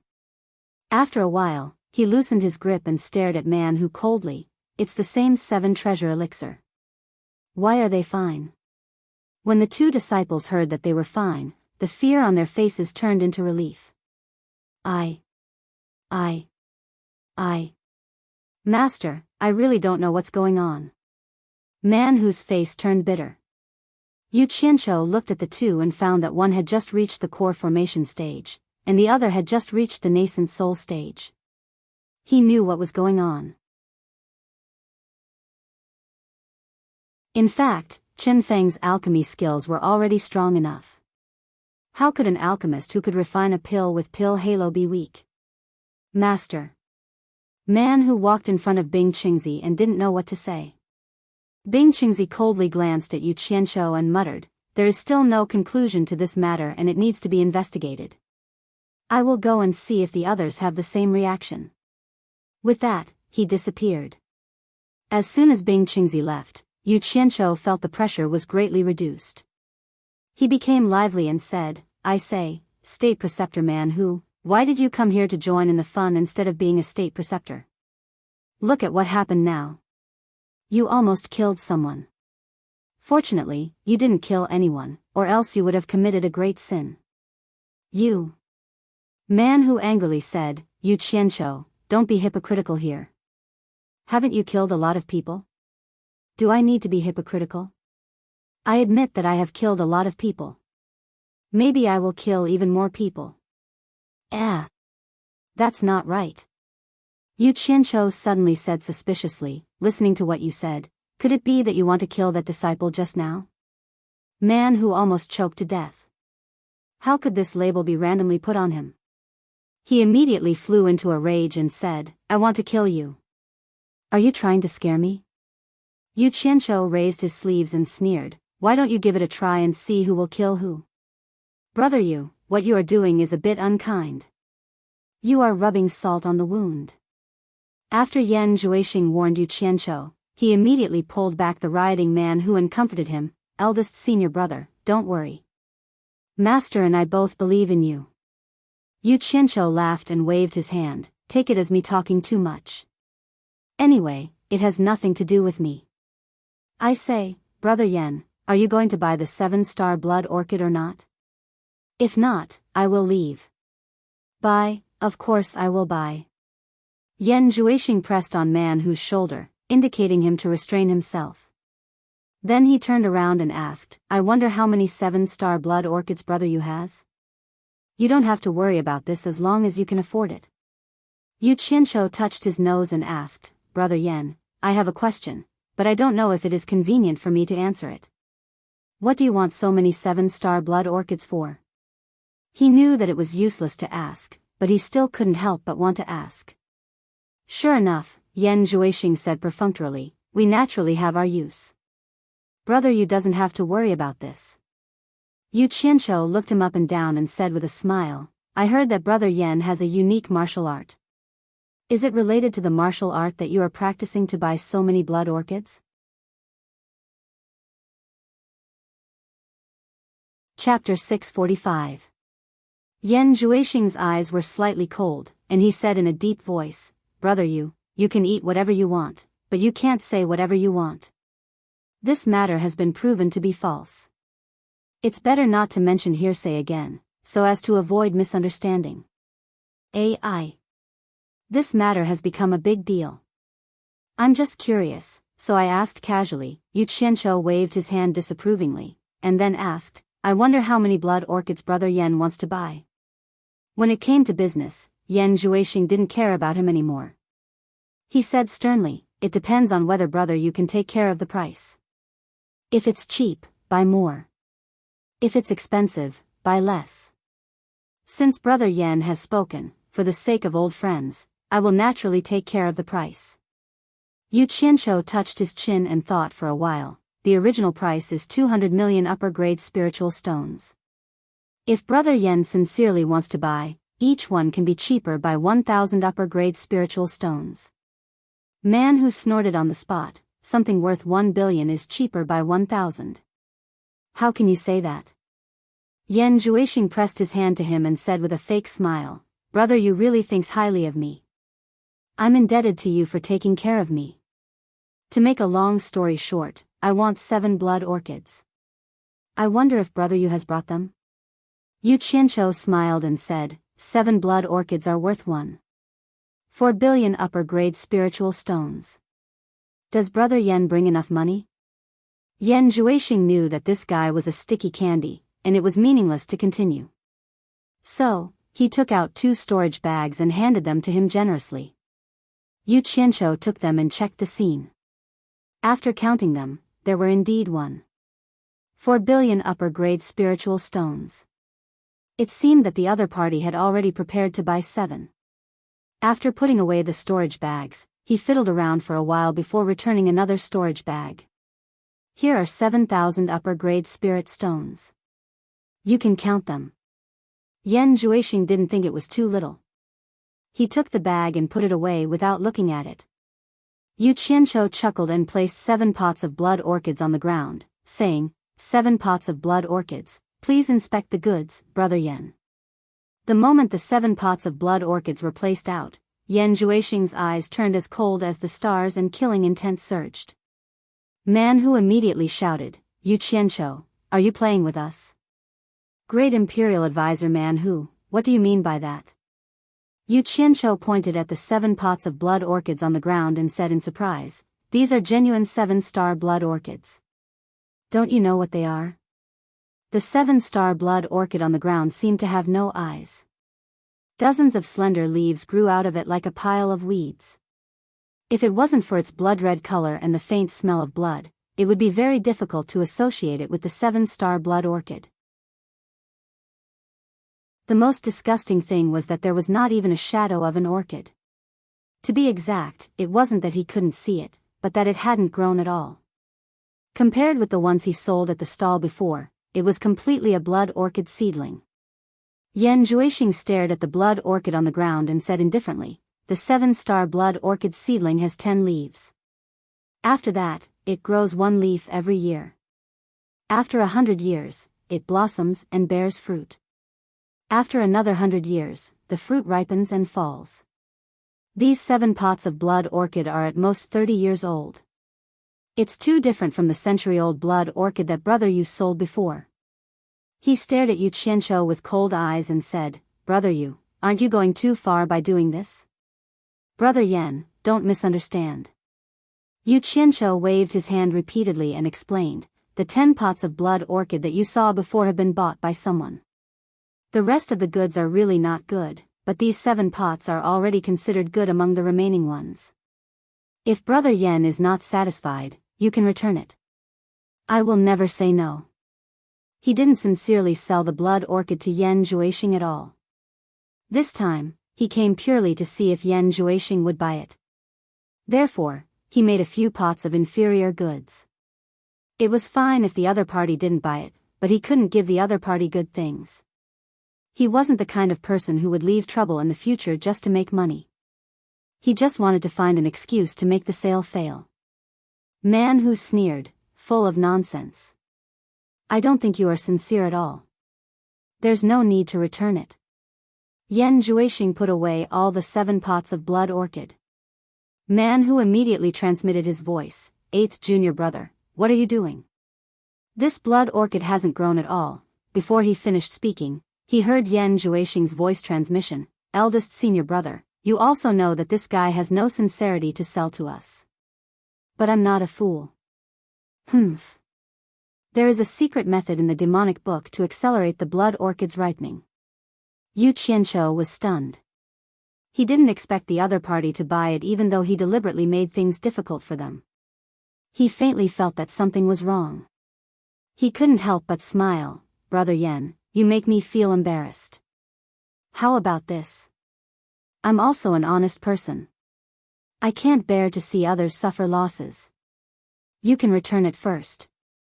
I will definitely find you 7 pots of mature blood orchid within 3 days.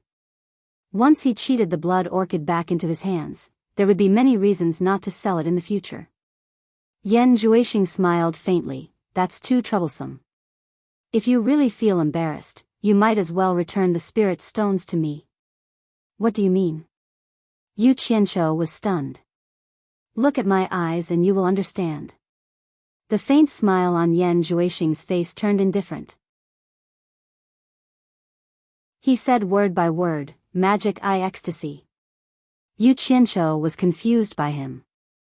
He didn't know what he was talking about, so he looked at his eyes subconsciously. Suddenly, the other party's cold eyes instantly turned blood red. It was extremely demonic and dazzling. The red light flashed and pierced one's heart. There was a boom in his head. Yu Qianqiu immediately felt that something was wrong. He wanted to look away, but he realized that he wasn't listening to his commands. His consciousness instantly blurred. When he came back to his senses, he realized that he was in a sea of blood. His limbs were entangled by the blood vines that extended out from the sea of blood. He couldn't move at all. King Yan Juexing, you actually dared to trick me. B****, just you wait. Yu Qianqiu cursed. Seeing that he couldn't move his limbs, he immediately wanted to use his divine sense to contact Utopia. He wanted to teleport away and settle the score with Yan Juexing later. However, what terrified him was that he couldn't use his divine sense to contact Utopia. He couldn't even circulate the quintessential essence in his body. He quickly looked around and was alarmed. How could such a boundless sea of blood appear in the treasure basin? Clearly, this wasn't reality at all. Could it be that my sea of consciousness is trapped by this sea of blood? Brother Yan, let's talk nicely. There's no need to be angry over a few pots of blood orchids. As long as you let me out, I can have as many blood orchids as you want, and I'll guarantee the quality and quantity. Yu Qianqiu, who was trapped in the sea of blood, shook his head and shouted. Previously, he was still cursing, but now that he realized that there was nothing he could do, he immediately gave in. In his words, a wise man doesn't fight when the odds are against him. As long as there's life, there's hope. When man who saw Yan Juexing use his demonic eyes to control Yu Qianqiu, he was stunned for a moment before he immediately laughed out loud. Yu Qianqiu, I didn't expect you to have such a day. Second junior brother, you can take revenge now. Man who couldn't hear the shouts in Yu Qianqiu's sea of consciousness, but Yan Juexing, whose eyes were shining with red light, could hear it. He sneered. Brother Yu, don't you think it's too late for you to say this now? Yu Qianqiu, who was trapped, immediately heard the rumbling sound coming from the sea of blood. It came from all directions, but he didn't know where it came from. He cursed the despicable and shameless beast in his heart. Sure enough, I guessed right. You've practiced some evil cultivation method. It's not too late, not too late. We can talk slowly and raise any conditions. I guarantee that you'll be satisfied. Yu Qianqiu laughed. However, his eyes were looking around in vain, trying to find a way to escape. I really want to have a good talk with you, brother Yu. However, it will have to wait until you become my puppet. Otherwise, brother Yu's endless tricks will make me worry. The demonic red light in Yan Juexing's eyes suddenly brightened. His words were like a devil's voice. Yu Qianqiu, from today onwards, I, Yan Juexing, will be your master. From today onwards, you will follow my orders. In the vast sea of blood, 7 blood snakes suddenly drilled out and hissed. They raised their slender bodies and let out a long hiss. Then, they quickly broke through the blood waves and swam over. Fuck. What the hell is this? Yan Juexing, stop right now. Otherwise, sooner or later, I'll make you. Before Yu Qianqiu could finish his words, he was unable to make another sound. The heads of the 7 blood snakes became thin and drilled into his 7 orifices. Yu Qianqiu's body twisted and stopped moving. The blood vines that were binding his limbs loosened and retracted back into the sea of blood. They turned into 7 blood snakes that were connected to his 7 orifices in the sea of blood. The demonic red light in Yan Juixing's eyes quickly disappeared. He nodded to Man Hu and smiled. He's under my control. From now on, he will listen to my orders. Yu Qianqiu, who was opposite him, stood there motionlessly with dull eyes. Kill him to avenge second junior brother. Man Hu laughed cruelly. His smile was full of joy. Yan Juixing frowned and quickly stood in front of him. He said in a deep voice, "Eldest senior brother, don't act rashly. It's not the time to kill him yet. Wen Lanfeng and the others must know that he's here. If we don't see him, they'll definitely come to us for revenge. Don't cause trouble for Master." Man Hu was startled and resentfully gave up on the action of revenge. Although he was eager for revenge, he knew that Yan Juixing's words made sense. Now was not the time to act rashly. Master couldn't deal with Wen Lanfeng's strength. At this moment, a golden light broke through the boundless sea of blood. The sea shone brightly and a golden sun rose. The moment it rose, it immediately suppressed the surging waves of the sea of blood to the point that it couldn't move. A golden light beam shot out from the sun and shone on Yu Qianqiu's 7 orifices that were sealed by the 7 blood snakes. The 7 blood snakes turned into ashes in the blink of an eye. Yu Qianqiu's 7 orifices also began to emit black smoke. The smoke became fainter and fainter. Soon, it disappeared without a trace. Yu Qianqiu's nostrils twitched. He opened his eyes and his gaze gradually became lively. As the golden light beam retracted, the entire sun suddenly erupted with a golden light. The boundless sea of blood couldn't withstand a single blow. Under the illumination of the light beam, it was like a righteous spirit looking down on the world. All demons and evil cultivators had nowhere to hide. They were all killed while wailing. The boundless sea of blood quickly rose into black smoke and dissipated. The sea of blood dissipated, revealing the vast and boundless sky of the universe, dotted with stars that would last for eternity.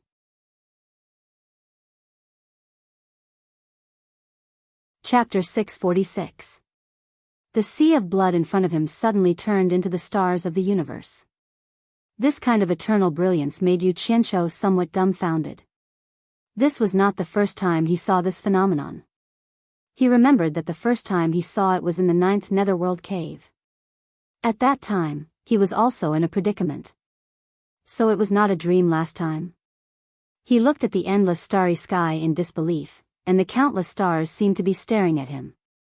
This illusion disappeared slightly, and in front of him, he saw Yan Juixing and Man Hu talking with confidence and composure, discussing how to play with him, bastard. Fortunately, this old man is blessed with a good life. He actually wants to use me as a puppet. Evil demon bastard, I will eliminate the demon today. Yu Qianqiu was so angry that his teeth itched, but he did not act rashly. He first tried to circulate the true essence in his body. Normal. He then used his divine sense to connect with Utopia, and it returned to normal. Man Hu stared at Yu Qianqiu and asked, "Junior brother, is he really completely under your control now?" Yan Juixing smiled somewhat proudly, "Yes. His sea of consciousness and primordial spirit have been controlled by my devil eye. As long as it is my command, he will definitely obey. But if he goes back with this stupid appearance, it is impossible for Wen Lanfeng and the others to not see some clues. I am afraid that even if he goes back alive, it will still be troublesome." Man Hu suddenly revealed a sinister expression. "It is better to just kill him and end all troubles." "Kill your mother." Yu Qianqiu almost jumped up to beat Man Hu, but he still endured it and continued to maintain his stupid appearance, wanting to probe the two beasts. Yan Juixing slightly frowned. "Senior brother, don't be impatient. Revenge is not urgent. Although my cultivation is not enough to control someone with a higher cultivation than me, Yu Qianqiu's cultivation is more or less the same as mine. After being hit by my demon eye ecstasy, he has become my puppet. Even with the help of a late soul transformation expert, he cannot escape my control. Without a way to remove it, it is difficult to break the demon barrier in the sea of consciousness. As long as he is still under my control, it is easy to kill him. Even if I ask him to commit suicide, he will do it. Demon eye ecstasy, soul involuntarily.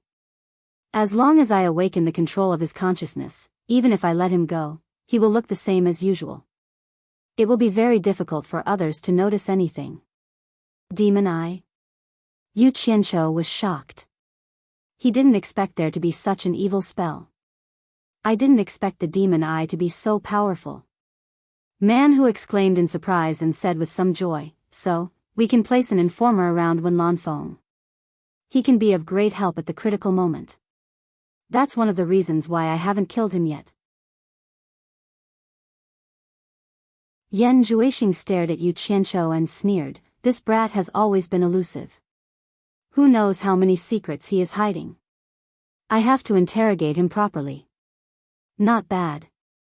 Man Hu clapped his hands and praised, just in time to ask him where he got so many 7-star blood orchids. Seeing that he had figured it out, Yan Juixing was finally relieved. He stared at Yu Qianqiu and asked, Yu Qianqiu, let me ask you. Where are the blood orchids that you previously sold? Yu Qianqiu was happy in his heart and replied with a dumbfounded expression, I sold them all. Why is the answer the same as before? Yan Juixing frowned slightly and felt that something was wrong. He didn't believe that this guy who was full of nonsense was telling the truth. He paused and asked, who did you sell it to? Niu Yud. Yu Qianqiu replied. Yan Juixing and Man Hu looked at each other. Both of them had a lingering fear of Niu Yud, this unfathomable and mysterious figure. Yan Juixing asked, why did he buy the 7-star blood orchids? He said that he can't let the 7-star blood orchids fall into the hands of that little bastard called Yan Juixing. Otherwise, he will harm the world sooner or later. Yu Qianqiu replied. The two of them didn't care about this scolding. Instead, they felt a chill down their spine. It seemed that Niu Yud had really seen through Yan Juixing's background. He could even see that he needed the 7-star blood orchids. Yan Juixing immediately asked, do you know who that Niu Yud is? An immortal from the immortal world. Yu Qianqiu said ignorantly. An immortal? The two of them couldn't help but exclaim. Yan Juixing asked again, how do you know that he is an immortal from the immortal world? Yu Qianqiu replied, I accidentally summoned him from the immortal world at the immortal ascension stage in the fog forest. The two of them looked at each other. They had heard Bing Qingzi say that there might be an immortal ascension stage in the fog forest, but they didn't expect it to be true. Man Hu couldn't help but ask, Yu Qianqiu, is the treasure left behind by the myriad swords demon monarch real? It's fake. Yu Qianqiu replied casually. Who knew that this casual remark of his would cause trouble? Yan Juixing squinted his eyes and stared at Yu Qianqiu. He said word by word in a deep voice, Yu Qianqiu, I order you to commit suicide immediately to atone for your crime. Man Hu looked at Yan Juixing in astonishment. He didn't know why Yan Juixing would suddenly say something like this. Yan Juixing was just counting the benefits of keeping Yu Qianqiu alive. Now that Yu Qianqiu is of great use, why does he want to kill Yu Qianqiu? What he didn't know was that the person controlled by the demonic eye would only listen to one person. Logically speaking, in such a muddle-headed state, it was impossible for Yan Juixing to reply to him. Naturally, it aroused Yan Juixing's suspicion. However, Yan Juixing wasn't so sure. After all, he didn't have much experience in using it. He didn't know if there was a problem somewhere, so he wanted to give it a try. Yu Qianqiu cursed in his heart. He thought about it a few times, but he couldn't figure out where the problem was. Could it be that his reply to Man Hu gave him away? He was a little depressed. He wanted to play the fool and make use of the two of them, but it seemed like he couldn't make use of them. Yes. Yu Qianqiu replied in a daze. He took out a big black saber from his storage bag. He raised the saber up high as if he was really going to commit suicide to atone for his crime. Suddenly, Yan Juixing's eyes opened wide and he quickly retreated. Yu Qianqiu raised his saber and chased after Yan Juixing. Dog, hand over your life. Everything happened so suddenly. One was prepared, and the other was ambushed. Yan Juixing couldn't dodge in time and was about to be slashed. As he retreated, he suddenly clapped his hands and shouted, "Demonic charm, doppelganger." Swoosh swoosh swoosh. In a hurry, Yan Zhuixing instantly split into three, and the three Yan Zhuixing scattered like ghosts. Yu Qianzhou's eyes blurred. He was clearly about to slash his opponent, but who knew that his opponent would suddenly separate like three wisps of smoke. His sneak attack failed, and he didn't know which one to chase. The three figures gathered behind him, and Yan Zhuixing's original body was restored in an instant. Yu Qianzhou's intuition sensed the opponent's position, and he swept his saber behind him. At almost the same time, Yan Zhuixing waved his fist that was surrounded by killing intent and shot over. He shouted, "Little devil fist." Man who was startled by the sudden change, immediately reacted after the two of them clashed. A cold light flashed out from his storage bag and shot towards Yu Qianzhou without hesitation. The flying sword was faster than Yan Zhuixing's fist, and Yu Qianzhou spat on it. He changed the direction of his saber and slashed towards the flying sword. Dang! The flying sword was cut into two like tofu. The saber turned again to deal with the incoming fist, but it seemed to be a bit late. The black fiendish fist smashed onto the side of the saber, bang! Yu Qianzhou's palm was numb from the impact, and he had no choice but to let go of the saber in his hand. Otherwise, he would definitely be injured if he forcefully held onto the saber with such a powerful force. Black pieces fluttered in the air, and the big black saber was actually shattered into hundreds of pieces by Yan Zhuixing's fist. Yu Qianzhou was shocked. He didn't expect Yan Zhuixing's fist to be so powerful. Seeing that Yan Zhuixing no longer had the saber in his hand, Man Who shouted, "Profound Yin Palm." He teleported over and waved his palm towards Yan Zhuixing's head. Although it wasn't as powerful as his master's profound Yin Palm, as long as it hit Yu Qianzhou, the cold poison would be enough to make Yu Qianzhou lose the ability to resist. Devil's Claw. Yan Zhuixing's fist instantly turned into 5 malevolent claws, and each of his fingers instantly became thin and sharp. With 5 red rays, the claws whizzed over and joined hands with Man Who to attack from the left and right. The three of them soared into the air and quickly exchanged blows. If Yu Qianzhou dared to be arrogant, he naturally had the ability to be arrogant. He wasn't someone to be trifled with, so he naturally had his own trump card. The word "explode" popped out from his mouth. In that instant, Yan Zhuixing's pupils shrank as he sensed the terrifying aura that he had seen in the saber-drawing assembly. While he was still in the air, he shouted, "Go!" The 5 claws grabbed onto Man Who's arm and burst forth with a powerful force, pushing him away. Yan Zhuixing then rapidly retreated in the air with his arms spread out like a bat. The instant Man Whose body smashed through the wall, he personally witnessed the fragments of the big black saber explode on the ground. Intense black flames engulfed Yan Zhuixing in a sea of flames, and a cold and terrifying aura surged over. Man Who quivered from the cold and quickly teleported far away into the air. He exclaimed to the people below, "Junior brother." Yu Qianzhou didn't dare to let the power of the black flames spread too far, or it would definitely arouse the suspicion of Niu Yud in him. After the black flames exploded, he quickly retracted them back into his body. The instant he leapt into the air, although the entire shop wasn't on fire, it turned a deathly gray color and collapsed. He directly broke through the roof and leapt into the air. There was an uproar on the street. The people nearby all felt a sudden terrifying cold aura, but it disappeared in the blink of an eye, as though it was an illusion. Such a huge commotion immediately attracted the law enforcement guards led by Mu Lianxiu. They surrounded Yu Qianzhou, who was floating in the air. Mu Lianxiu shouted angrily, "Yu Qianzhou, how do you explain this?" Yu Qianzhou ignored the law enforcement guards surrounding him and glanced coldly at Man Who.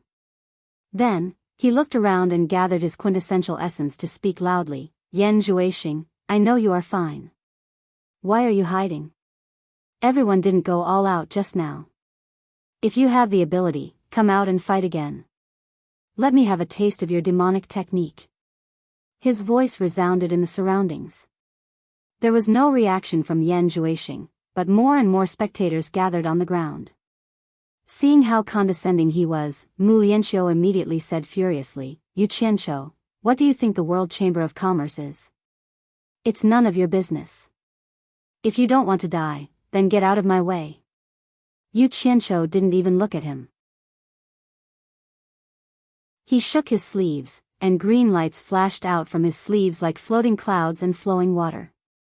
Countless green flying swords circled around his body and dispersed.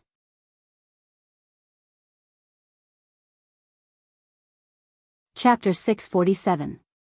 The law enforcement guards surrounding Yu Qianqiu were forced away by the ever-growing group of flying swords.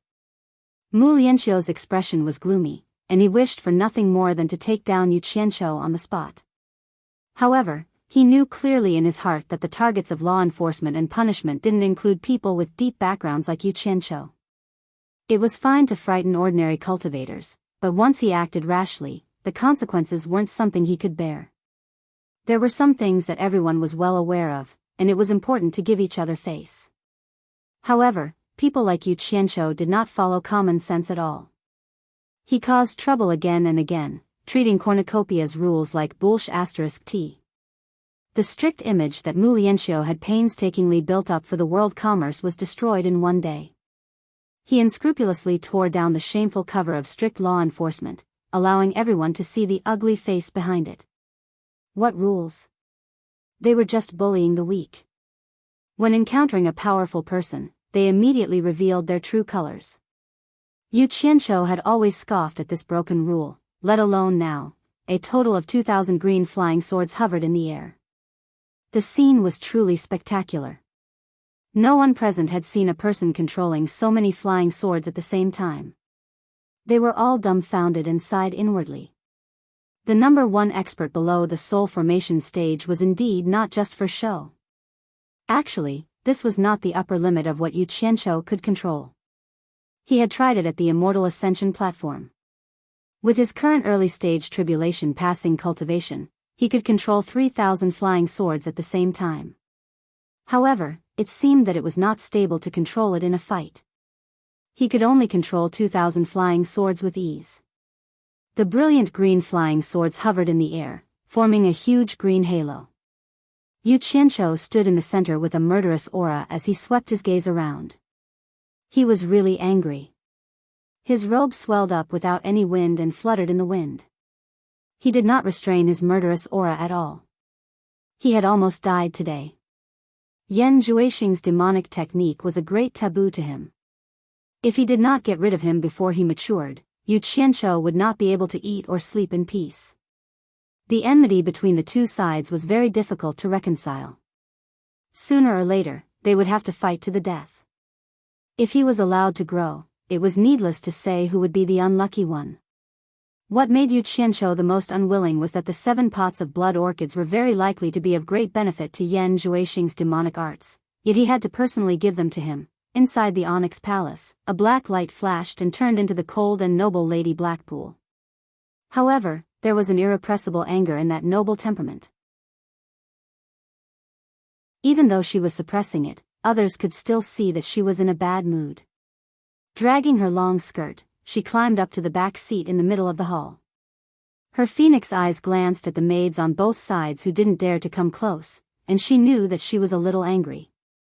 After slowly calming himself down, he called out, "Fei Feng." Maid Fei Feng walked to the back seat and bowed. "Madam, what can I do for you?" Madame Blackpool said indifferently, "The Underworld Emperor asked me to send someone to the human world to find the lost door knocker." "Who do you think should go?" She had no hope of getting out, so she didn't want to get involved in this matter. However, the Underworld Emperor ordered that even if she had to deal with it, she had to pretend to do it. Otherwise, it would be hard to explain to the Underworld Emperor when he asked. Fei Feng bowed and said, "Since it is the Underworld Emperor's order, we should send a smart and capable person. Any commander of the army of the Dark Underworld can be qualified for this position." "Enough." Madame Blackpool suddenly slammed her palm on the armrest of the back seat. No one knew where the anger came from. Fei Feng knelt down and kowtowed in fear, saying, "Fei Feng said something wrong.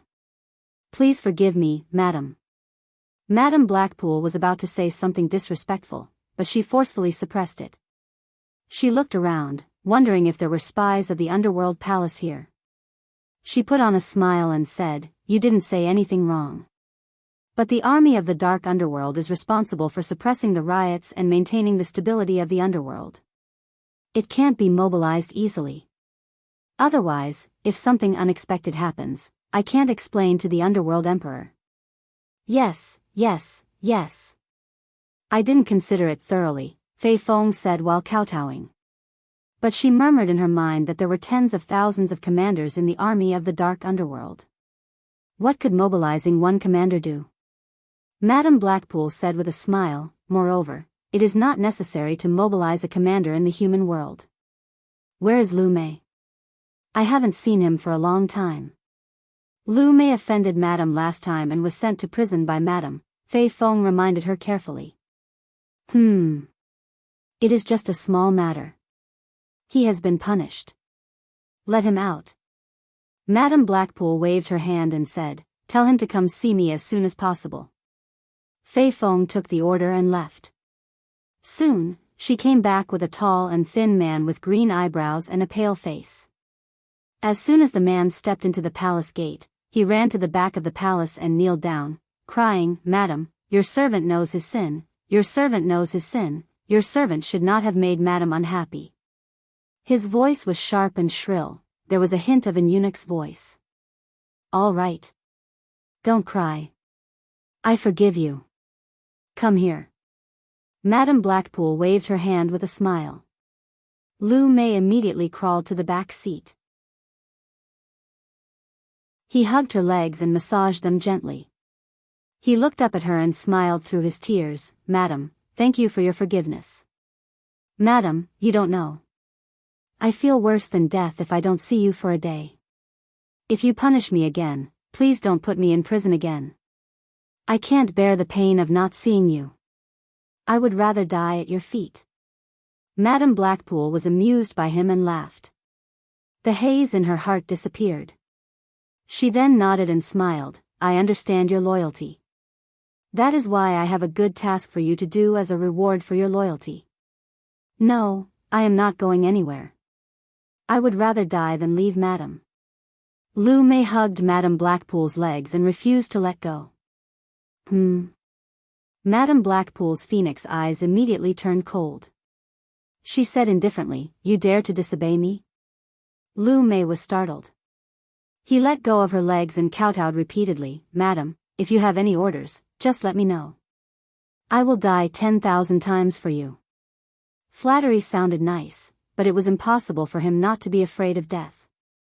How could a shameless person not be afraid of death in order to survive? "That's right." Madame Blackpool recovered her smile and said, "A knocker and 2 animal teeth on the door ornaments of one of the underworld gates in the 72 world passages were stolen. The Emperor of the Underworld ordered me to send someone to the human world to find them. It is such a good task. I think only your loyalty can reassure me. Lu Mei, you won't disappoint me, will you?" Hearing this, Fei Fong glanced at him secretly but didn't dare to say anything. She didn't know what Madame Blackpool was thinking. How could she let a flattering man carry out the task ordered by the Emperor of the Underworld? She should at least find someone with a high cultivation state. Lu Mei looked up at Madame Blackpool in disbelief. It was indeed a good task. Who didn't want to go back to the human world after living in the dark underworld? But he knew what he was capable of. Besides, he had accompanied Madame for a long time, and he knew that Madame Blackpool wanted to travel to the human world. How could she give such a good opportunity to him? He couldn't figure it out. "What? You don't want to do it?" Madame Blackpool asked in a deep voice. No. Lu Mei waved his hands and said gingerly, "But my cultivation state is too low. I am only in the middle stage of the underworld warrior. I am afraid that I will ruin the Emperor of the Underworld's plan and implicate Madame." The cultivation states in the underworld were divided into 4 levels: the Underworld Warrior, the Underworld Saint, the Underworld Venerable, and the Underworld Emperor. Each level was further divided into 3 levels. The top ghost practitioners in the human world, even if they had the cultivation state of the Ghost Saint, were just mediocre in the underworld. They were at most the outstanding ghosts, but they couldn't form the underworld body. Once they formed the underworld body, they could travel between the three realms. Otherwise, they wouldn't dare to expose themselves under the scorching sun. There was a big difference between the two levels. You worry too much about this. Madame Blackpool said disdainfully, in the human world, the top swordsmen are only in the last stage of the Huashan realm. In fact, they are not even in the early stage of the underworld warrior. You are in the middle stage of the underworld warrior, so you can be invincible in the human world. What is there to be afraid of? Lu Mei's eyes brightened. How could he forget this after staying in the underworld for so long? His cultivation state in the underworld was not very high, but in the human world, he was definitely a top-notch swordsman. He said with a silly smile, I am stupid. Thank you for reminding me, madam. I will try my best to complete the task assigned by madam. Madame Blackpool glanced at him enviously and sent a message to him secretly, you should take care of your business first. After that, I will allow you to stay in the human world for half a month. Remember, write down anything new and tell me about it when you come back. After sending the message, she said seriously, go find Fei Feng. She will tell you where you are going.